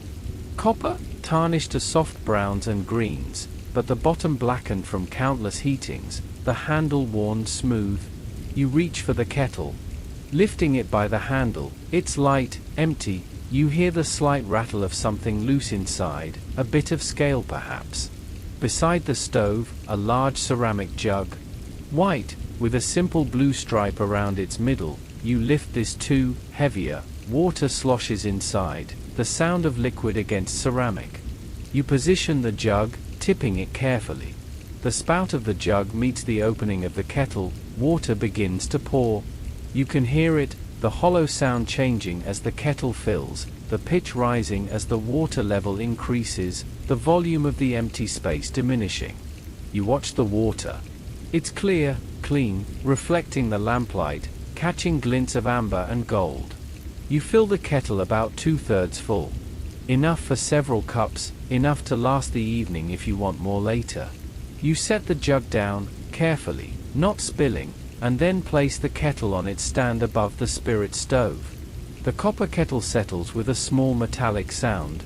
Centered on the stand, stable, ready. Now, the stove itself. You examine it, there's a small door at the base. You open this with your fingernail. It swings on a tiny hinge. Inside you can see the reservoir, the level of methylated spirits visible, more than half full. The wick protrudes from the top, slightly blackened from previous use. You touch it, checking, it's damp with spirits, ready to light. You need a match. The box, you left it by the fireplace. You turn and walk back across the room, your shadow stretching long in the firelight. You retrieve the matchbox and return to the alcove. Standing before the spirit stove, match in hand, you strike it against the counter's edge. The familiar scratch, the flare, the settling into steady flame. You bring the match to the wick, touching flame to fabric, and the wick catches. Blue flame spreads across its surface, the methylated spirits burning with that characteristic color, pale blue, almost invisible in bright light but clearly visible now. The flame is quiet. Unlike wood fire, this burns without crackling, without popping, just a soft hiss, almost a whisper, the sound of spirits evaporating and igniting. You shake out the match, set it aside, and watch the blue flame for a moment. It's steady, even, spreading across the entire wick, beginning to heat the kettle above. This will take time. Water is slow to heat, especially with such a small flame, but that's fine. You're not in a hurry, you have all evening. While you wait, you prepare the other elements. The teapot? You search for it, looking along the shelf, and find it, hiding behind a cup, white ceramic, matching the other dishes, with a lid, a handle, a curved spout. You lift it down, carefully. It's cold, a room temperature. You should warm it. That's proper, that helps the tea brew correctly. But there's no hot water yet, that's coming, so you set the teapot on the counter beside the stove, ready, waiting. Tea? Where is the tea kept? You open the cabinet beneath the counter. Inside, shelves, various items, tins, boxes, supplies. Your eyes scan, searching, and there, a tin. You recognize it, the shape, the size. You lift it out, bringing it to the light. The tin is decorated, or was once, the design faded now. You can barely make out what might be flowers, or perhaps a landscape.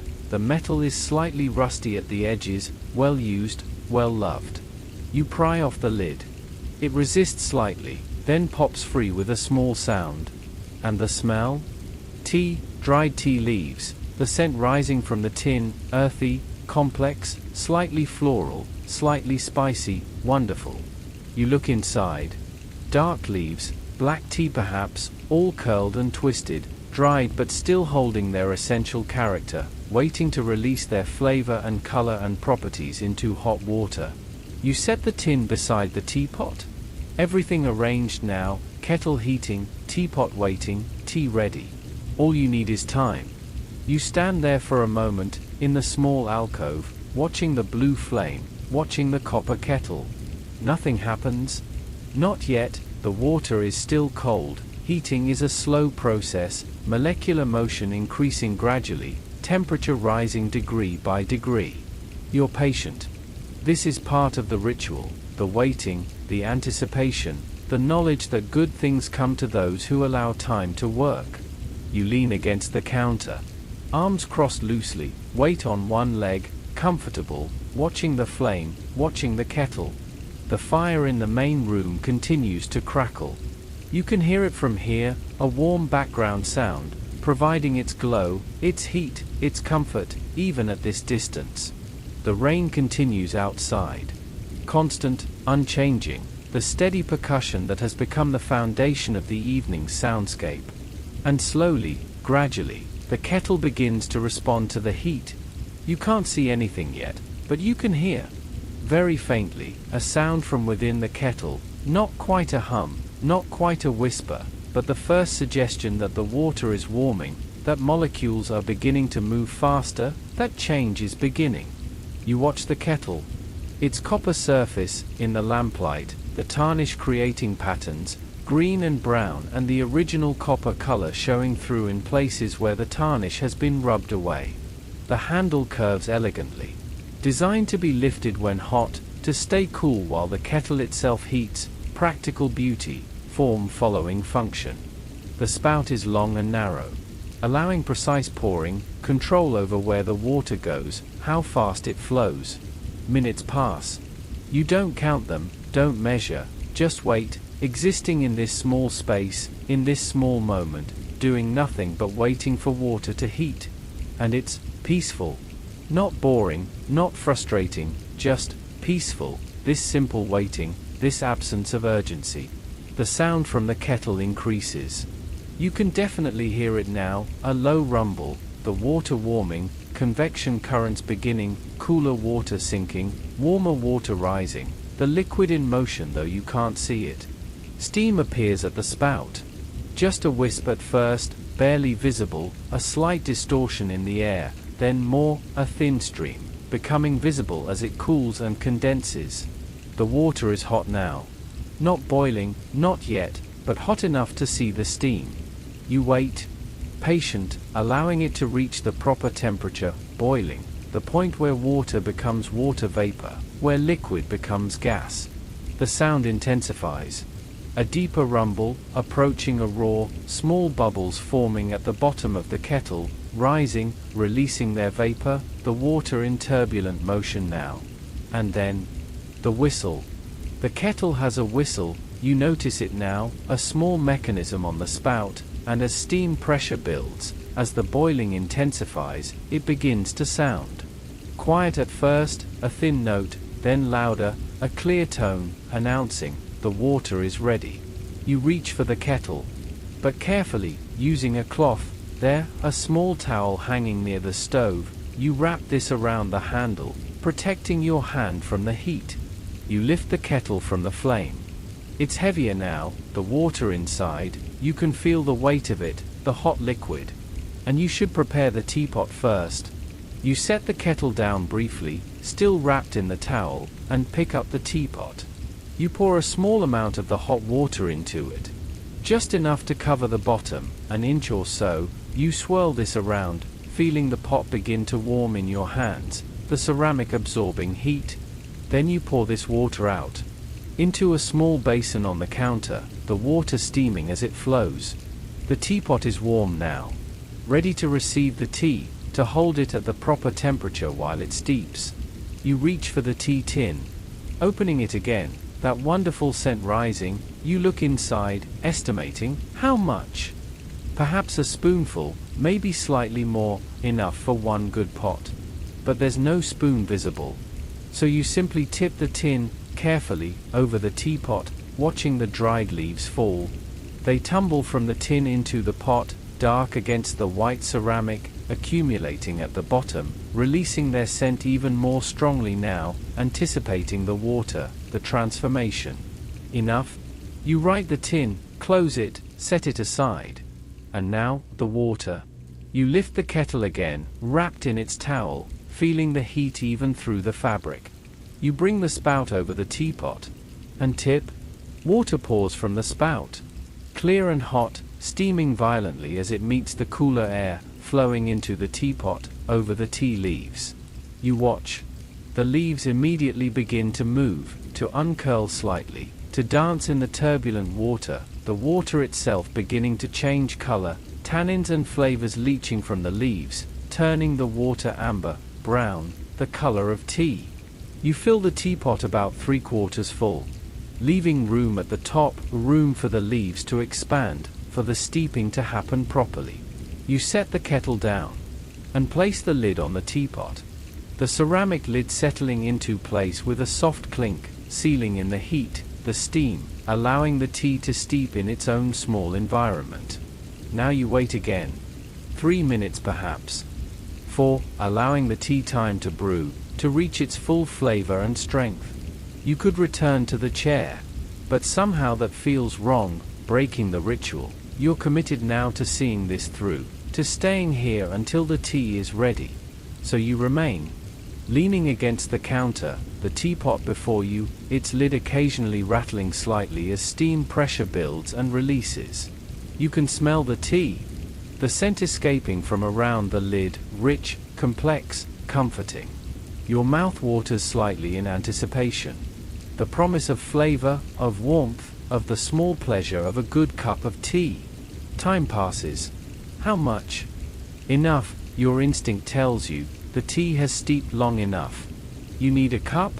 You reach to the shelf and select one, white ceramic, matching the pot, simple, functional, a handle large enough for your fingers.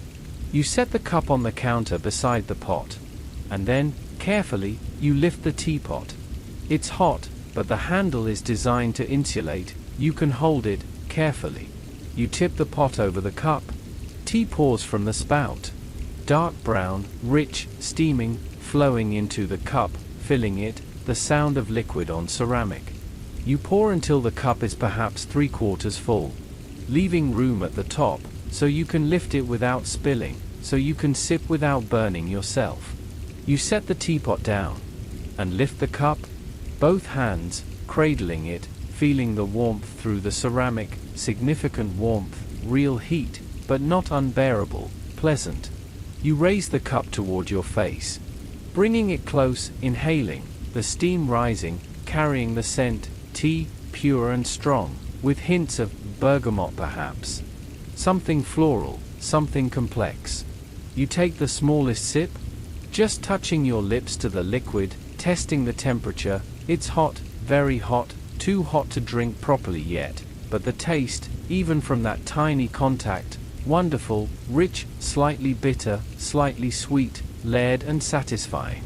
You lower the cup, cradling it still, letting it cool slightly, letting the initial steam dissipate. You turn, and begin walking back toward the armchair. Slowly, carefully, the cup in your hands, watching it, making sure not to spill, the hot liquid near the rim, moving slightly with each step. You navigate around the furniture, past the settee, past the low table, toward the armchair, toward the fire.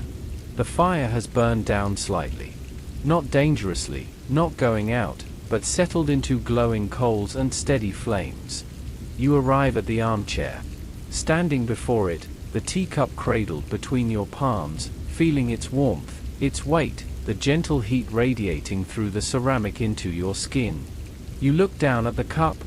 The tea inside, dark brown, almost opaque, the surface still, reflecting the firelight, tiny wisps of steam rising, curling, disappearing into the air above. You can smell it from here. Even without bringing it close to your face, the scent rises, rich, earthy, slightly astringent, the smell of comfort, of warmth, of civilization captured in dried leaves and hot water. You lower yourself into the chair. Very slowly, very carefully, one hand holding the cup, the other gripping the arm of the chair for balance and support. The chair receives you again. That familiar compression, the cushion yielding, the springs settling, the velvet warm against your legs, against your back. You shift slightly, adjusting, finding the perfect position, the place where everything aligns, where comfort is complete. And then you're still, settled, the cup still held in both hands, resting in your lap, supported by your thighs, secure. You look into the cup. The surface of the tea, perfectly level, still now that you've stopped moving, like a small pool of dark water, the steam still rising, though less vigorously now, beginning to cool. You lift the cup slowly, bringing it up, both hands supporting it, watching the liquid, how it moves, how it responds to the movement, small waves traveling from edge to center, then settling again. You bring it to chest height, and simply hold it there, feeling the warmth against your chest, through your clothing, a pleasant heat, spreading, radiating outward from where the cup hovers. The warmth travels up, into your hands, your fingers wrapped around the cup, the heat penetrating, reaching deeper, warming not just the surface but the muscles, the bones, driving out any lingering chill. Your fingers are grateful. They hadn't realized they were cold, not exactly cold, but cool, just slightly less warm than they should be, and now they are warming. The sensation is exquisite, that feeling of cold slowly transforming into warmth. You bring the cup higher, toward your face, slowly, watching it rise, the steam growing more visible as it nears your eyes, the warmth reaching your chin, your lips, your nose. You pause, the cup just below your nose, the rim not yet touching your lips, and you inhale. Slowly, deeply, drawing the scented steam into your nostrils, into your lungs. The smell intensifies. More complex than before, now that it's so close, you can detect layers, the primary note of black tea, robust, full-bodied, but beneath that, hints of something else, perhaps a touch of bergamot, or maybe just the natural sweetness that good tea possesses. The steam warms your face. Your upper lip, the tip of your nose, your cheeks, such a small source of heat, but so direct, so immediate, you can feel each tiny molecule of water vapor as it makes contact with your skin. You lower the cup slightly, just an inch, and tilt it, bringing the rim to your lower lip, touching, the ceramic smooth and warm. You part your lips slightly, allowing the rim to rest against them, feeling the perfect roundness of it, the careful craftsmanship that made this simple cup. You tip the cup, gently, carefully, and the tea flows. Just the smallest amount, touching your lower lip, then your tongue, hot, very hot, but not scalding. You've waited long enough, it's drinkable now. The taste blooms across your tongue. Rich, bold, slightly bitter in the way that good black tea should be, but with an underlying sweetness, a roundness, a fullness that fills your mouth. You hold it there for a moment. Not swallowing yet, just experiencing the taste, the temperature, the texture of it, slightly astringent, making your tongue feel dry even as it's wet. Then you swallow. Slowly, feeling the warm liquid slide down your throat, the sensation traveling, you can trace its path, down, down, into your chest, your stomach, the warmth spreading from within. You exhale softly. A breath of satisfaction, of pleasure, that small sound people make when they taste something good, when they experience something comforting. You take another sip, slightly larger this time, more confident, knowing the temperature now, knowing what to expect. The tea flows over your tongue, coating it, the flavors expanding, deepening. You swallow again, and feel that same wonderful warmth traveling down, accumulating, building a reservoir of heat inside you.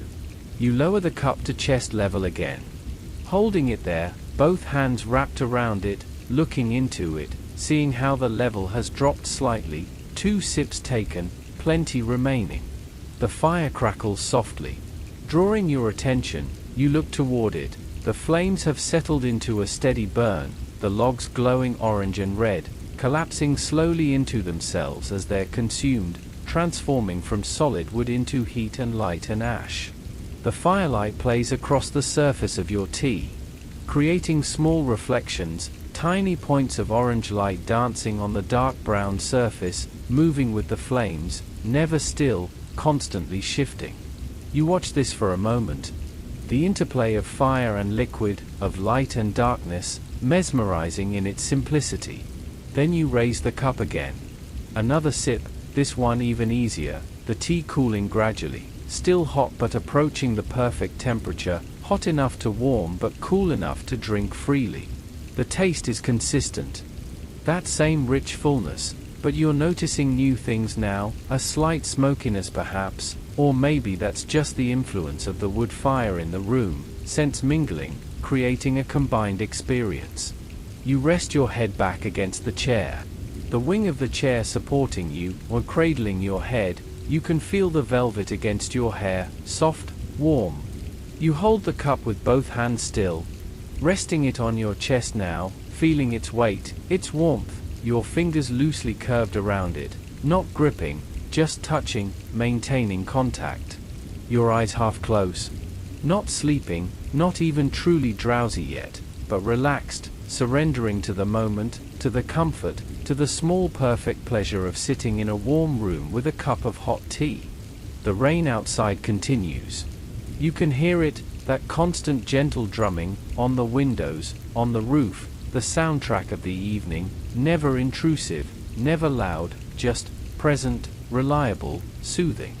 You take another sip, bringing the cup to your lips without looking. Your body knows where it is, knows the movement, the muscle memory already forming after just a few repetitions.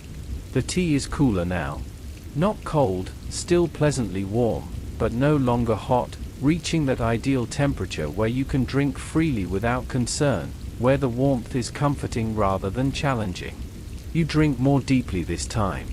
A proper mouthful, feeling it fill your mouth, roll across your tongue, coat your palate, then swallow, the warmth spreading through your chest, your belly, radiating outward. You're warming from the inside now. The fire warms you from without, the tea warms you from within, and between these two sources of heat, you are perfectly, completely, warm. You look down at the cup again. Half empty now, or half full, depending on perspective, the tea darker than before, stronger, as it cools and the flavors concentrate. You lift it again. Another sip, savoring it, taking your time, there's no rush, no reason to finish quickly, this is meant to be enjoyed, extended, made to last. The cup is lighter in your hands now. Less liquid inside, less weight, you can feel the difference, subtle but noticeable, the way the balance shifts. You roll the cup slightly. Gently, watching the tea swirl inside, the liquid climbing up the sides of the cup, then falling back, creating small vortexes, tiny whirlpools, then settling again into stillness. The ceramic of the cup is cooling too. Still warm, but no longer hot, comfortable to hold without any sense of discomfort, pleasant against your palms. You take another sip, then another. Each one a small ritual, a small pleasure, the raising of the cup, the tipping, the flow of liquid, the taste, the swallow, the warmth, the lowering of the cup. Repetitive, but not boring, each sip slightly different, the temperature changing, the flavor evolving as the tea continues to steep even in the cup. You're aware of your body relaxing further. Your shoulders, already dropped, drop a little more, your jaw, unclenched, loosens even more, your breathing, already slow, deepens, lengthens. The tea is doing its work. Not just the warmth, though that's part of it, but the ritual itself, the holding, the sipping, the focusing on something simple and pleasant, it's meditative, calming, grounding. You look into the cup again. Perhaps a quarter remaining now, 3/4 consumed, you've been sipping steadily, enjoying it, and now it's nearly gone. You bring the cup up one more time, taking a longer drink, finishing most of what remains, feeling the warmth travel down, accumulating in your center, your core temperature rising, settling into perfect comfort. You lower the cup, looking at what's left, just the very bottom, maybe one more small sip, or perhaps just the dregs, the leaves that have escaped the pot, settling at the bottom. You decide to save it. One more sip for later perhaps, or maybe you'll just let it grow cold. It doesn't matter, you've had enough, you're satisfied, warm, content. You lean forward slightly, carefully, and set the cup on the small table beside your chair, next to the lamp that burns steadily, casting its warm glow. The cup settles onto the wood with a soft sound. Ceramic on wood, a gentle percussion, and then stillness. Your hands are empty now. You bring them together, resting them in your lap, feeling the residual warmth in your palms, in your fingers, the heat absorbed from the cup, lingering, fading slowly. You flex your fingers gently, feeling how warm they are, how relaxed. The heat has penetrated deeply, loosened them. They feel supple, alive, content. You let your hands rest, one on top of the other, in your lap, the weight of them, the warmth of them, comfortable. And you settle back into the chair. Deeper, fuller, your head finding the perfect angle against the wing, your spine aligned just right, your legs positioned exactly where they want to be. You close your eyes.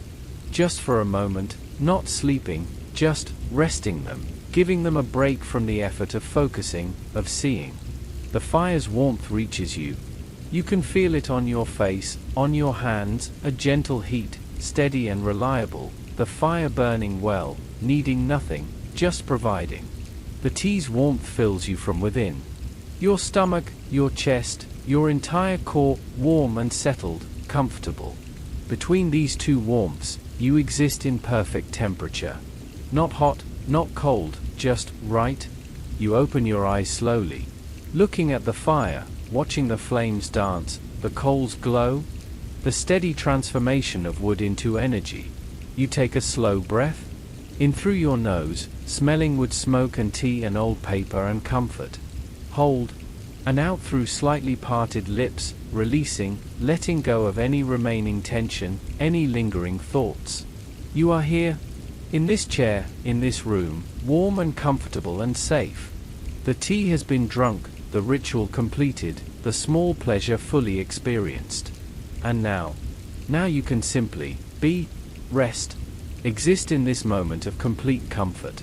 While the fire burns, while the rain falls, while the evening deepens, safe and warm, in this detective's flat, in 1890 London, where nothing is required of you, except to rest, to be comfortable, to drift, gently, slowly, toward whatever comes next.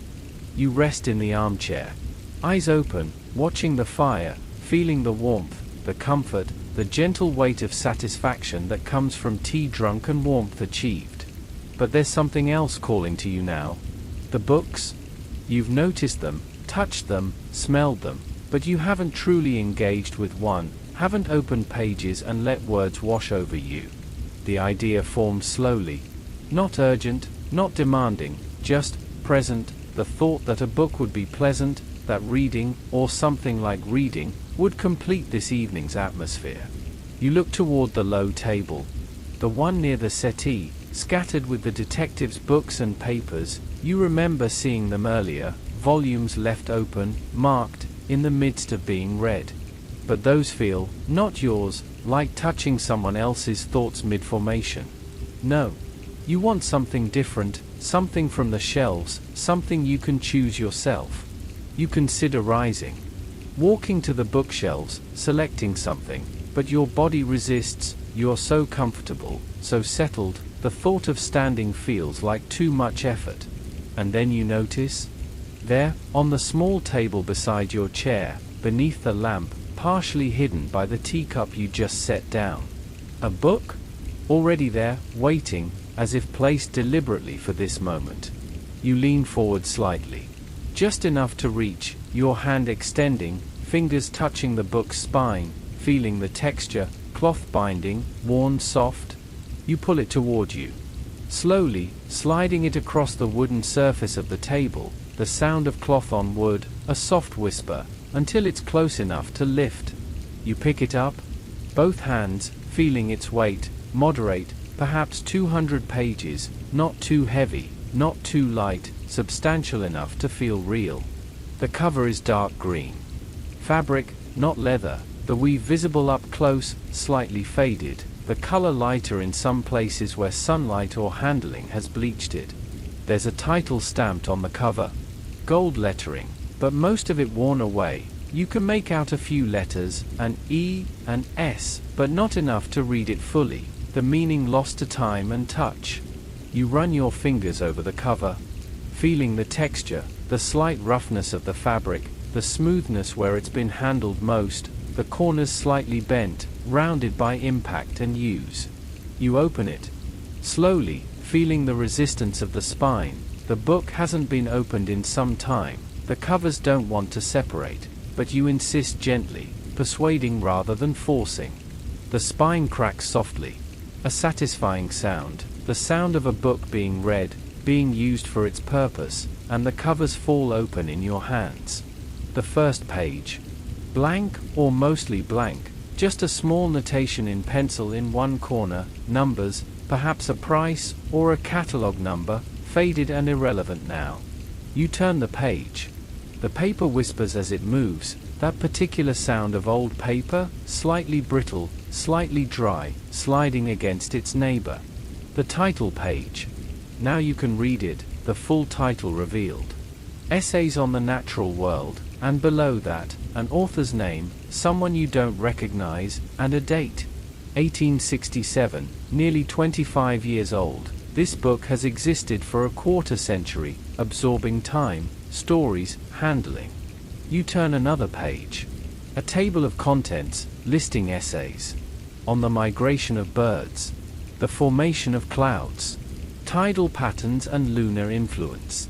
The life cycle of the English oak. Gentle topics, observational, thoughtful, perfect for evening reading, nothing urgent or exciting, just contemplation of natural phenomena. You turn past the contents. Finding the first essay, the page is yellowed, cream-colored at the edges, darker toward the center, the text laid out in neat columns, the typeface clear, readable even in the lamplight. You settle back into the chair. The book held comfortably, angled to catch the light from the lamp beside you, and you begin to read. Not with focus exactly. Not with the intention of absorbing information or following an argument. More, allowing your eyes to drift across the words, taking in phrases, sentences, letting meaning form loosely, without effort. The swallow returns each spring to the same nesting site. You read this, the words registering, creating an image, a bird, small and swift, finding its way across vast distances to the same barn, the same eave, the same nail where its nest was built the previous year. Your eyes continue down the page. This remarkable navigation suggests an understanding we have yet to fully comprehend. The language is formal. Victorian, slightly elaborate, but soothing in its rhythm, the sentences long and complex, requiring slow reading, preventing rushing. You turn the page. That whisper of paper again, and continue. The essay discusses theories, how birds might navigate, the position of stars, the angle of sunlight, magnetic fields that humans cannot sense, all speculation, careful and thoughtful, acknowledging ignorance while proposing possibilities. You're not really reading for content now. More for texture, for the experience of reading, your eyes moving across lines, left to right, down the page, the physical act of it, the mental engagement just enough to prevent wandering thoughts but not enough to create tension. The fire crackles. Drawing your attention for a moment, you look up from the book, watching the flames. They've settled even further now, mostly coals, glowing deep orange and red, with occasional small flames dancing on the surface. You should add another log soon. But not yet, not quite yet. The fire is still providing warmth, still burning well. It can wait a little longer. You return to the book. Finding your place, the middle of a paragraph about flight patterns, you continue reading, or something like reading, the words flowing past your eyes. The formation they adopt, the V-shape so characteristic of geese and swans, serves to reduce the effort of those who follow. You imagine this, a flock of birds, strung across the sky, each one positioned to catch the updraft from the one ahead, cooperation written into instinct, efficiency achieved through ages of evolution. The lamplight flickers slightly. A small movement in the flame, responding to some draft, some shift in air pressure. The text on the page brightens and dims, very subtly, the shadows between words deepening then lightening. You turn another page. The essay continues, discussing migration routes, distances traveled, the mystery of it, how such small creatures can cross continents, oceans, finding their way with such precision. Your eyes grow slightly heavy. Not tired exactly, not ready to sleep, but soft, relaxed, the effort of focusing on text, even this gentle text, requiring just enough work to be soothing. You blink slowly. Once, twice, each blink lasting a moment longer, your eyelids wanting to stay closed, but you open them, return to the page. The next section discusses seasonal timing. How birds know when to leave, when to return, what triggers the impulse to fly thousands of miles, temperature perhaps, day length, something internal, a clock wound by genetics and environment. You're aware of your breathing. Slow, deep, steady, the book rising and falling gently with each breath, your chest expanding, contracting, the pages moving with you, part of you. You turn another page. Halfway through the essay now, perhaps, you haven't been counting, haven't been tracking, just existing with this book, these words, this gentle exploration of natural phenomena. The rain continues outside. Always the rain, that constant companion, drumming softly, reminding you of walls, of shelter, of the safety of being inside while water falls outside. You read about the swallow's nest. How it's constructed, mud and grass, shaped with beak and body, plastered against vertical surfaces, the engineering of it, the instinct that guides each bird to build in precisely the same way. Your head settles more deeply against the chair. The wing supporting you, or the velvet soft against your hair, your neck relaxed, held at just the right angle, no strain, no discomfort. You continue reading. But you notice now that you're rereading. The same sentence, twice, 3 times, the words familiar, not because of their content but because your eyes just traveled across them. You smile slightly. This is the beginning, the first sign of true tiredness, when reading becomes less linear, when the mind starts to drift even while the eyes continue their trained movement across text. You turn another page anyway. Not because you're following the essay, not because you need to know what comes next, but because the ritual of it is pleasant, the physical act, the sound of paper, the slight resistance then release. The next page discusses something about weather patterns, or perhaps you're in a different essay now, you're not sure. The book has many essays, perhaps you've turned past one into another without noticing. It doesn't matter. The content is irrelevant now, what matters is the book in your hands, the weight of it, the texture of the pages, the soft focus required to see the words in lamplight. You read another paragraph. The words registering as shapes more than meaning, beautiful shapes, the loops of letters, the ascenders and descenders, the punctuation providing rhythm. Your eyes close. Just for a moment, just a brief rest, and the book lowers slightly in your hands, your grip loosening, the weight of it pulling down. You open your eyes again. Slightly startled, not by anything external, just by the realization that they'd closed, that you'd drifted for a second. You look at the page. The same page, you haven't turned it, haven't read it, your eyes were closed, but the book remained open, waiting patiently for your attention to return. You try to read again, finding a sentence, following it. The formation of clouds depends upon, but your attention slides away before the sentence completes, drawn to the fire, to the sound of rain, to the feeling of warmth and comfort. You close the book. Slowly, allowing the pages to fall together, the covers to meet, feeling the slight weight of the pages compressed between boards, the book returned to its closed state. You hold it for a moment longer. In both hands, resting on your chest, feeling its presence, its reality, this object of paper and thread and cloth that contains knowledge, observations, thoughts from decades past. Then you lean forward, just slightly, carefully, and place the book on the table beside your empty teacup. The book settles with a soft sound. Cloth on wood, final, complete, the reading done, the experience had, the gentle engagement with text fulfilled. You settle back again, deeper into the chair, your hands now empty, free. You bring them together in your lap, fingers loosely intertwined, resting, comfortable. Your eyes remain open, but unfocused now, not looking at anything in particular, just seeing the room, the firelight, the shadows, the warm glow of lamplight. The book sits on the table, closed now, finished, but its presence lingers. The words you read, half read, barely read. They've done their work, occupied your mind gently, provided texture to the evening, added another layer to the accumulation of comfort.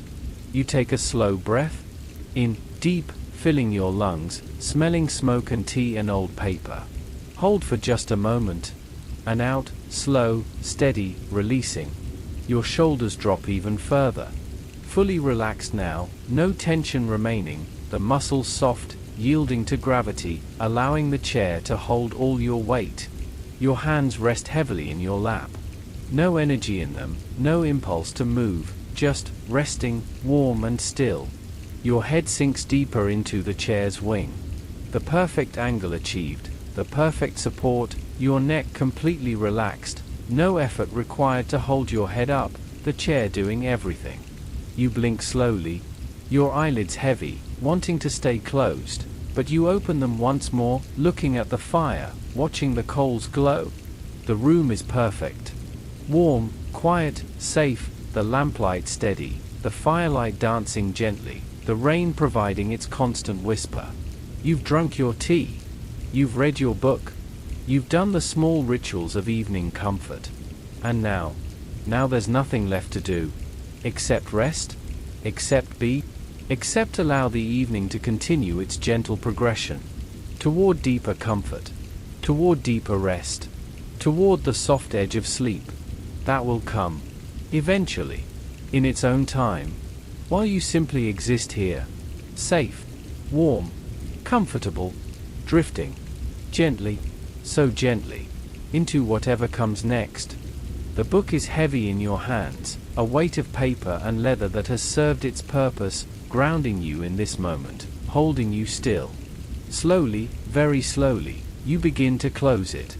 There is a soft puff of air as the pages come together, a gentle whisper of paper against paper, followed by the muted thud of the cover settling into place. You hold it there for a moment, your fingers resting on the worn leather surface, feeling the texture of the grain, the slight coolness of the binding, the history trapped within the material. Your hand moves, drifting through the warm air, to place the volume on the small side table beside you. The wood receives the book with a solid, quiet sound, a sound of finality, a sound that says the time for reading is over, and the time for resting has begun. Your hand retracts, falling back to the arm of the chair, sinking into the velvet, finding its place of perfect rest. You are simply here.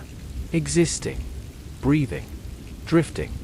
There is nothing left to do, nothing left to read, nothing left to think about. Your eyes, heavy and relaxed, lift slowly toward the ceiling, drawn by the movement of light and shadow. The fire is burning low in the grate, casting an amber glow that flickers and dances across the plaster above you. You watch the shadows, long and soft, stretching out, pulling back, undulating like slow waves on a dark ocean. They are hypnotic, rhythmic, silent companions in the quiet room. You follow one shadow as it lengthens, reaching toward the corner, fading into the darkness, then reappearing as the fire pops and flares gently. It is a dance of light, a slow, eternal waltz that requires nothing from you but your passive observation. Your eyelids feel heavy, weighted by the warmth, weighted by the comfort, weighted by the peace of this room.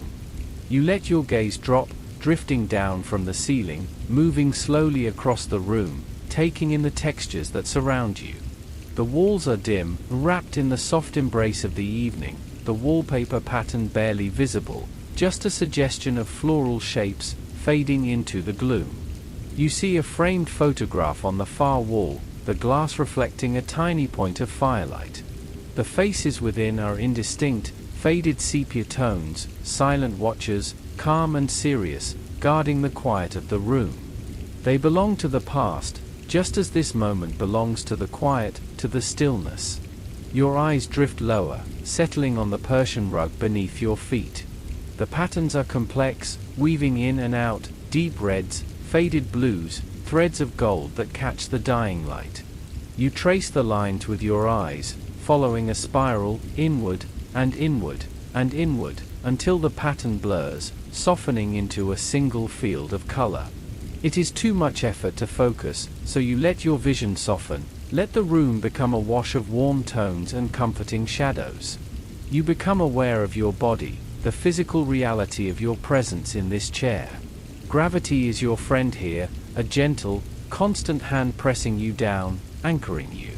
You feel the weight of your hips sinking into the cushion, the springs below yielding, accepting you or holding you up. You feel the support of the chair back against your spine, solid, unwavering, aligning you. Your head rests back, the muscles of your neck releasing, letting go, surrendering the weight of your head to the wing of the chair. It feels good to surrender. It feels good to stop holding yourself up, and simply let the furniture hold you. Your hands are resting on the armrests, and you become aware of the texture beneath your fingertips. Velvet. Old, plush, deep velvet. You move your fingers, just a fraction of an inch, stroking the fabric. You can feel the nap of the velvet, the way the tiny fibers stand up, the way they smooth down. It is soft, so incredibly soft, like touching a memory of comfort. You run your thumb over a worn patch, where the fabric is smooth and thin, feeling the wood frame beneath, the solid structure that supports the softness. Texture, warmth, weight. These are the only things that matter now. The air in the room is still, thick with the scent of old paper, and the faint, sweet smell of the beeswax candle that burned down hours ago. It is a scent of safety, a scent of home. You look towards the door, seeing the heavy wooden panels, the brass lock, the sturdy frame. Hanging on a peg by the door is the detective's hat, a silhouette against the wood, a symbol of the outside world, of streets, and mysteries, and rain. But it is hanging there, still, motionless. It is not needed now. The outside world is paused. The streets are empty. The mysteries are sleeping. There is only this room, this sanctuary, this box of golden light floating in the dark London night. You listen to the rain, still falling, still drumming its patient rhythm against the glass. It sounds different now, more distant, more muffled. It is a sound that defines your shelter. The wetter the streets sound, the warmer you feel. The colder the wind sounds, the deeper you sink into the velvet. You are safe here. You are protected. The walls are thick, the door is locked, the fire is warm. A profound sense of gratitude washes over you, slow and warm like the tea you drank, filling your chest, loosening the tightness near your heart. Gratitude for this chair. Gratitude for this roof. Gratitude for the stillness. You take a deep breath, inhaling the dust motes dancing in the firelight, inhaling the peace. And you let it out, a long, slow sigh, that seems to deflate your body, pressing you deeper, and deeper, into the waiting cushions. You are a part of the room now. You are a part of the furniture, a part of the shadows, a part of the silence. There is no separation between you and the comfort. You are the comfort. The firelight flickers, dipping low, then rising again, a slow heartbeat of light. Your eyes blink, slow, heavy, sticky. Each blink lasts a little longer than the one before. The darkness behind your eyelids is inviting, a warm, velvet darkness that matches the chair. You open your eyes again, but the room is blurry, soft, indistinct. The edges of the furniture are melting into the shadows. The light is becoming a haze. The texture of the evening has become smooth, seamless, unbroken. You are drifting in a sea of amber light and soft shadows. Safe, warm, held. The evening stretches out before you, infinite, quiet, demanding nothing. You are exactly where you are meant to be. Sitting in a detective's flat, in London, in the rain, in the year 1890. And everything is well. Everything is slow. Everything is sleeping, or waiting to sleep. Just like you. Waiting, drifting, sinking, into the texture of the night. A new feeling begins to wash over you, arriving slowly, like a tide rising on a quiet shore. It is not sudden, it is not demanding, it is simply present. A profound, deep heaviness. It starts in your hands, resting on the velvet arms of the chair. They feel weighted, solid, as if they have turned to stone, or perhaps to lead. You look at them, resting there, and the idea of lifting a finger, of moving a muscle, seems incredibly distant. It seems like an impossibly large task, one that belongs to a different world, a world of activity and motion that you have left far behind. Here, in this room, there is no need to move. Here, there is only gravity, and the sweet, heavy pull of rest. The sensation travels up your arms, slow and warm, moving into your shoulders. You feel the tension there, the invisible knots of the day, simply dissolving, melting away. Your shoulders drop another inch, sinking deeper into the upholstery behind you. It is a physical release, a letting go that feels almost audible, like a sigh escaping your body. The heaviness moves to your legs, your feet resting on the floor. They feel rooted, anchored, pleasantly stuck. You could not move them if you wanted to, and you do not want to. You are perfectly still, perfectly heavy, perfectly at peace. A thought drifts through your mind, slow and hazy, like a cloud moving across a moonlit sky. The thought of the bedroom. You know it is there, down the short hallway, with its iron bedstead, and its cold sheets waiting to be warmed. You consider, for a brief, fleeting moment, the act of standing up. The act of pushing yourself out of this chair, of walking across the floor, of preparing for bed. But the thought dissolves as quickly as it came. It is too much. The journey is too far. This chair, this warm, embracing, velvet sanctuary, is enough. It is more than enough. It is everything you need. You decide, without really deciding, to stay right where you are. To let sleep come to you here, by the dying fire, in the heart of the detective's flat. You shift, ever so slightly, a microscopic adjustment of your weight. You lean your head to the side, finding the perfect spot against the wing of the armchair. The fabric is cool against your cheek, then quickly warms to match your skin. It supports the weight of your head completely. Your neck muscles release their last hold, giving up the work of the day. Your head is heavy, so heavy, sinking into the support. You are cradled. You are held. Your eyes, which have been half open, watching the room, begin to close. The lids feel thick, weighted with sand, weighted with sleep. They slide down, covering your eyes, shutting out the world. For a moment, you let them stay closed. The darkness is warm, amber-tinted, pulsating gently with the afterimage of the fire. You open them again, but only halfway. It is too much effort to open them fully. You view the room through a narrow slit, a soft, blurred focus. The fire has changed. The dancing yellow flames are gone now, replaced by a deep, intense, glowing bed of coals. They are the color of sunset, deep oranges, burnt reds, pulsing with a steady, radiant heat. You watch the coals breathe. They seem to inhale and exhale with you. When you breathe in, they glow slightly brighter, a pulse of light. When you breathe out, they dim, settling into a deep crimson. In and out. Glow and dim. The rhythm is hypnotic, archaic, fundamental. It is the oldest television in the world, the oldest companion of humanity. Watching the fire die down is not sad, it is comforting. It is the natural order of things. The energy of the flame has become the stability of the coal. The wild dance has become a steady warmth. It radiates across the hearth, across the rug, touching your face with a gentle, dry heat.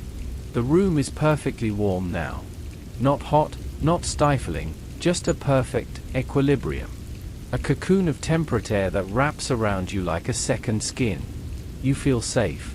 So incredibly safe. The doors are locked against the London night. The curtains are drawn against the dark. The rain is outside. You are inside. That simple duality, outside and inside, becomes a source of deep satisfaction. You listen to the sounds of the flat, and you notice something happening. The sounds are losing their edges. They are no longer separate noises, distinct and identifiable. The drumming of the rain on the roof, the hiss of the settling coals, the soft ticking of the clock on the mantel, the creak of the house settling in the wind. They are blending together, melting into one another, creating a single, continuous, sonic texture, a lullaby, a drone of pure comfort. It is a wall of sound that protects you, a blanket of white noise that covers your thoughts. The rain is the fire, and the fire is the clock, and the clock is the wind. It is just a hum, a vibration, a presence. You let the sound wash over you. You let it enter you. You do not listen to it, you float upon it. It carries you, drifting, slowly, away from the shore of wakefulness. Your breathing has become so slow, so shallow, so rhythmic. You are barely breathing at all, just existing in a state of suspended animation. In and out. Pause. In and out. Pause. The pauses between breaths are getting longer, stretching out into seconds of absolute stillness. In those pauses, you feel the pull of rest deepening. It is a magnetic pull, drawing you down, down, towards the center of the earth. You are heavy, sinking through the chair, sinking through the floor, sinking into the deep, quiet foundations of the world. There is no resistance left in you. No fight. No desire to be awake. The waking world is a dream, a distant memory. The only reality is this heaviness, this warmth, this slow, rhythmic sinking. You surrender to it. You welcome it. You let the tide take you. Drifting. Heavier. Slower. Deeper. You are almost there. Teetering on the edge of the deep valleys of sleep. Looking down into the soft, inviting dark. Ready to fall. Ready to let go. The detective's flat is silent around you, watching, waiting, keeping its vigil. And you are just a breathing object within it. Safe. Warm. And incredibly, beautifully, tired. You are settled deeply in the armchair, a part of its structure, weighted down by gravity and tiredness. Yet, as the fire settles into its steady, glowing hum, you become aware of a subtle shift in the air. The intense, radiating heat of the open flames has passed, replaced by a gentler, more static warmth. The air against your skin feels just a fraction cooler than before, or perhaps it is simply a desire for total immersion, a wish to be completely sealed against the world. Your eyes, heavy and half-closed, drift to the side. There, draped over the back of the nearby settee, within easy reach, is a blanket. It is a substantial thing, made for London winters, made for drafty rooms. Thick wool, dyed a deep, almost black green, folded neatly, waiting. You look at it, and the desire for its weight becomes a physical need. Slowly, with infinite effort, your right arm begins to detach itself from the velvet armrest. It feels incredibly heavy, like lifting a submerged timber from water. Your hand moves through the quiet air, slow and deliberate, fingers slightly curled. You reach out, the movement taking seconds, stretching time. Your fingertips graze the surface of the blanket. The sensation is immediate, grounding. It is not silken or soft in a modern way. It is rustic, honest, sturdy. The wool fibers are coarse, slightly scratchy against your sensitive fingertips, but that roughness speaks of durability, of true warmth. You hook your fingers into a fold of the heavy fabric. You begin to pull. The blanket slides reluctantly from the settee, a heavy, muted sound of wool against upholstery. It unfolds with a slow, heavy rustle, releasing a faint scent of cedar shavings and dried lavender from wherever it was stored. A clean, old smell. You drag the weight of it across the short distance, pulling it onto your lap. It settles over your legs immediately, a thick, dense layer of insulation. You feel the weight of it pressing down on your thighs, your knees, your shins. It feels like an anchor, securing you even more firmly to the chair. Slowly, bit by bit, you begin to work the blanket upwards. You pull the edge towards your waist, tucking it down the sides of the chair, sealing yourself in. You pull it higher, over your stomach, over your chest. The wool is thick enough to block out the faint orange glow of the coals. You bring the top edge right up under your chin. The coarse fibers tickle your neck slightly, a sensation that is oddly comforting, a reminder of the barrier you have created. You wrap the ends around your shoulders, tucking your arms inside the cocoon. Now, you are completely covered. Only your face is exposed to the air of the room.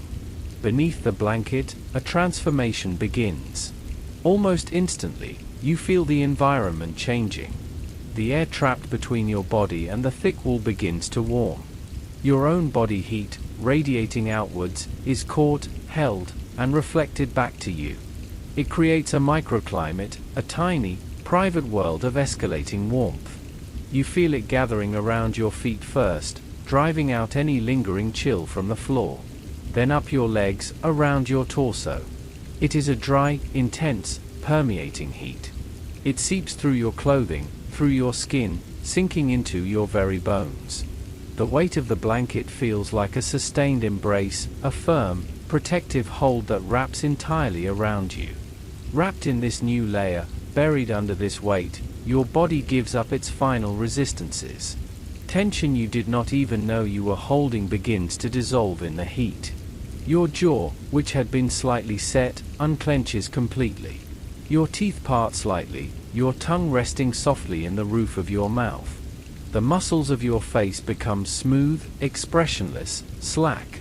Your shoulders, already low, drop another fraction of an inch, held up entirely by the chair and the wool. Inside the dark warmth of the cocoon, your hands, which had been curled, begin to unfurl. They open slowly, fingers spreading wide, palms softening, releasing any grasp they had on the world. They rest heavily on your stomach, rising and falling incrementally with your slow, shallow breath. You burrow deeper. You shift your hips, wiggling down into the base of the chair, letting the velvet cushions compress further. You pull the blanket tighter around your neck, burying your chin in the rough wool. You are sealed in. You are untouchable. The world outside this blanket, the room, the fire, the rain, London itself, feels incredibly distant. It is all happening far away, on the other side of a thick, impenetrable wall of wool and warmth. You feel yourself sinking. Not falling, which implies speed and danger, but sinking. Like a stone settling slowly through thick, warm honey. Descending gently, steadily, deeper into comfort. Deeper into warmth. Deeper into rest. The layers are complete now. The layer of the room against the night. The layer of the chair against the room. The layer of the blanket against the air. You are at the center of it all, the protected core, warm, heavy, and drifting deeper. You are warm and wrapped in wool, buried in velvet, held by the chair. Your body has become a stationary object, a heavy, peaceful anchor in the center of the room. With your eyes closed, and your body still, your sense of hearing begins to expand. It reaches out, past the warmth of the blanket, past the dying crackle of the fire, toward the edges of the room. Toward the windows. Toward the roof. Toward the night. Your attention turns fully to the rain. It has become the only thing that matters, the primary sound, the organizing rhythm of your consciousness. You listen to it, really listen to it, unraveling the layers of the sound. It is not just one noise, but a symphony of water, a complex, weaving tapestry of wet sounds. There is the deep, steady drumming on the roof tiles above you. A low, resonant thrumming. It sounds heavy, dull, persistent. Thud, thud, thud, thud. It is the sound of a barrier holding firm. The sound of slate resisting the sky. It creates a ceiling of sound, a protective dome that hangs over you, sheltering you. Then, there is the sound against the glass. It is sharper, lighter, more erratic. You hear the wind catch a handful of raindrops and throw them against the pane. A soft scatter of taps, like sand thrown against the window. Tick, tick, shush, tick. You imagine the water beading on the cold glass, sliding down in crooked paths, distorting the lights of London outside. You hear the wind itself, a low, mournful sighing that sweeps around the corners of the building. It is not a violent wind, just a presence. A breath of the city. It pushes against the brick, it rattles the sash frame ever so gently, a tiny vibration that you feel more than hear. And beneath it all, the steady, liquid gurgle of water finding its way down. The sound of rain running through the gutters, pouring into the downspouts, rushing toward the cobblestones below. A continuous, flowing sound. Endless. Fluid. Moving. The rain is ancient. You realize this as you listen. It is the same rain that has fallen on this city for 1,000 years. It fell on the Romans, it fell on the medieval streets, and now it falls on you. It is patient. It is infinite. It has been falling forever, and it will fall forever. It requires nothing from you. It does not ask you to think. It does not ask you to move. It simply falls, and falls, and falls. You begin to synchronize yourself with this ancient rhythm. Your breathing, already slow, begins to match the cadence of the storm. You inhale slowly, as the wind sighs around the chimney. You exhale long and slow, as the water rushes down the spout. In, with the wind. Out, with the rain. In, out. You feel a sense of profound cleansing. The rain is washing the world.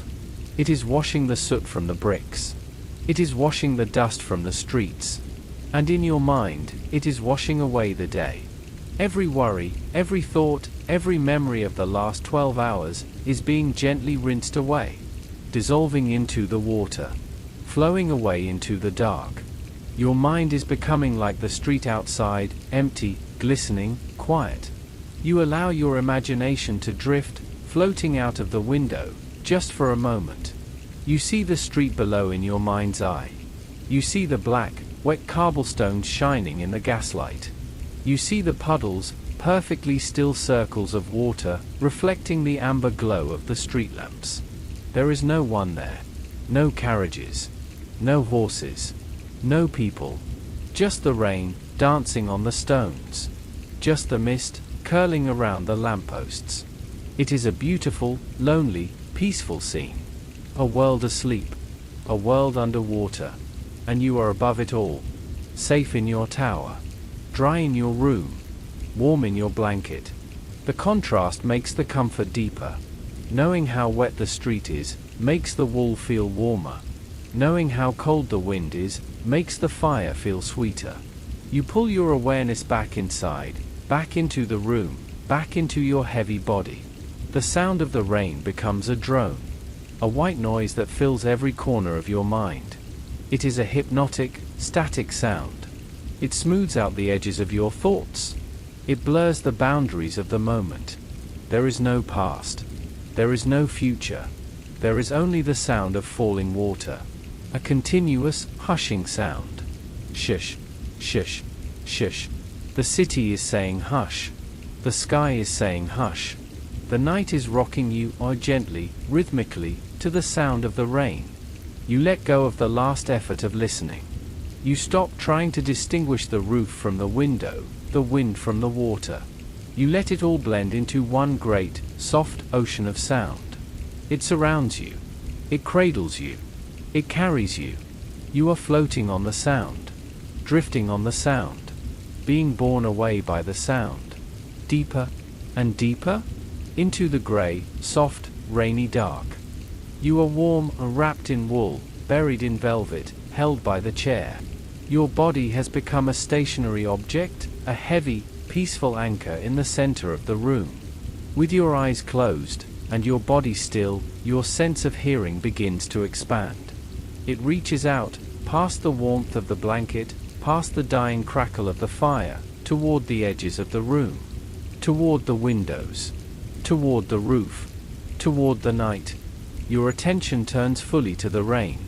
It has become the only thing that matters, the primary sound, the organizing rhythm of your consciousness.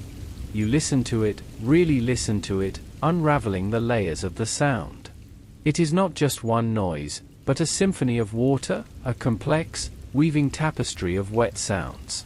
There is the deep, steady drumming on the roof tiles above you. A low, resonant thrumming.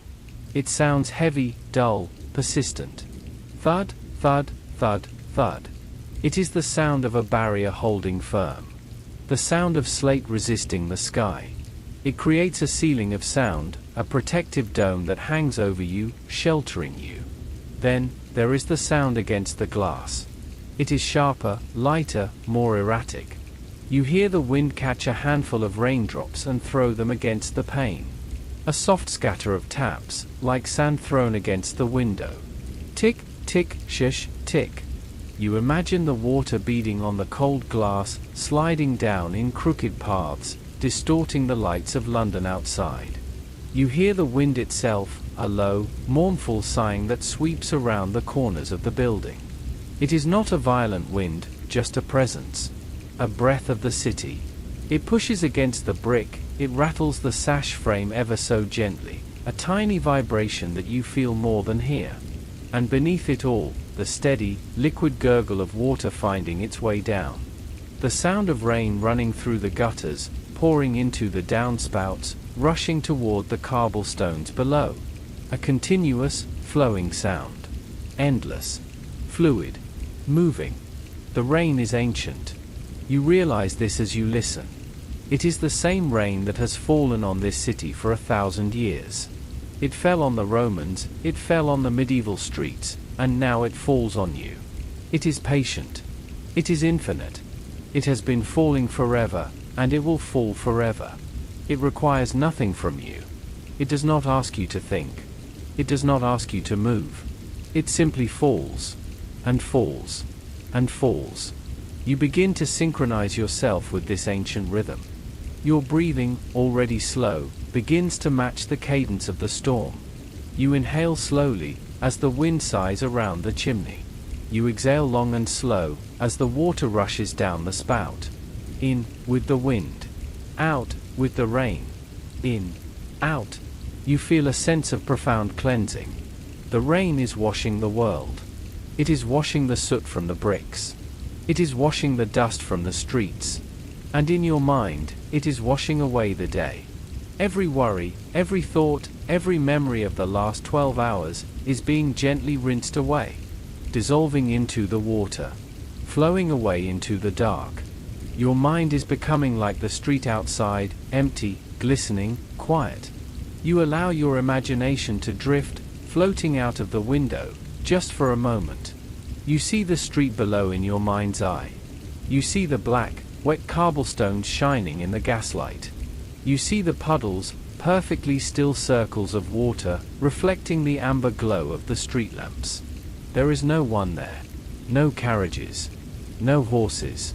No people. Just the rain, dancing on the stones. Just the mist, curling around the lampposts. It is a beautiful, lonely, peaceful scene. A world asleep. A world underwater. And you are above it all. Safe in your tower. Dry in your room. Warm in your blanket. The contrast makes the comfort deeper. Knowing how wet the street is, makes the wall feel warmer. Knowing how cold the wind is, makes the fire feel sweeter. You pull your awareness back inside, back into the room, back into your heavy body. The sound of the rain becomes a drone. A white noise that fills every corner of your mind. It is a hypnotic, static sound. It smooths out the edges of your thoughts. It blurs the boundaries of the moment. There is no past. There is no future. There is only the sound of falling water. A continuous, hushing sound. Shush, shush, shush. The city is saying hush. The sky is saying hush. The night is rocking you, or gently, rhythmically, to the sound of the rain. You let go of the last effort of listening. You stop trying to distinguish the roof from the window, the wind from the water. You let it all blend into one great, soft ocean of sound. It surrounds you. It cradles you. It carries you. You are floating on the sound, drifting on the sound, being borne away by the sound, deeper and deeper, into the gray, soft, rainy dark. And now, you let go completely. The last thread of awareness, that tiny, thin string that connected you to the waking world, finally slips from your fingers. It falls away, dissolving into the soft dark. You do not look back. You do not try to catch it. You simply let it go. You are untethered now, drifting free in the vast, warm ocean of sleep. The room around you, the detective's flat, is gone. It has served its purpose. It has held you. It has warmed you. It has protected you. And now, it recedes into the background, becoming a silent, invisible guardian. You know, somewhere deep in your mind, that the fire is still glowing. The coals are still pulsing with that deep, red heat. The books are still resting on the shelves, their stories sleeping between the pages. The teacup is sitting on the table, empty and cool. The heavy velvet curtains are still hanging, blocking out the world. But you do not need to see them anymore. You do not need to think about them. They are there, guarding your rest, standing watch while you travel down into the deep. Your body is no longer a collection of muscles and bones. It is just a sensation of warmth. A heavy, comfortable shape resting in the dark. You feel yourself sinking deeper and deeper, past the level of thoughts, past the level of dreams, past the level of images, into the deep drift. It is a place of absolute stillness, a place where the water is deep and calm. There is no sound here. Even the rain has faded away. The drumming on the roof, the gurgle in the gutters, the sigh of the wind, it has all become a distant memory, a soft vibration that you feel rather than hear. It is a lullaby that has finished its song, leaving only the echo of peace behind. You are floating in velvet darkness. It is not a scary darkness. It is a nurturing darkness. It is the darkness of the soil in winter, resting, waiting, regenerating. It is the darkness of the womb. It is the darkness of deep space, silent and infinite. You are resting in the center of it. You are completely weightless now. The gravity that held you to the chair has transformed. It is no longer pulling you down. It is holding you up, buoying you, cradling you. You surrender everything. You surrender the day. You surrender the night. You surrender your name. You surrender your history. There is only this moment of pure, uninterrupted existence. You are breathing, but you do not know you are breathing. The air flows in and flows out, a perfect, automated rhythm. The body knows what to do. The body knows how to heal. It is knitting itself back together, cell by cell, moment by moment, while you drift. Every muscle fiber is relaxed. Every nerve is quiet. The mind is a blank slate, washed clean by the rain, smoothed over by the dark. You feel a profound sense of wellness. A deep, resonating feeling that everything is right. There is nowhere else you need to be. There is nothing else you need to do. You have arrived at the destination. This is it. The deep sleep. The true rest. You drift further, drifting on currents of slow, warm air. You are a leaf falling gently through the night.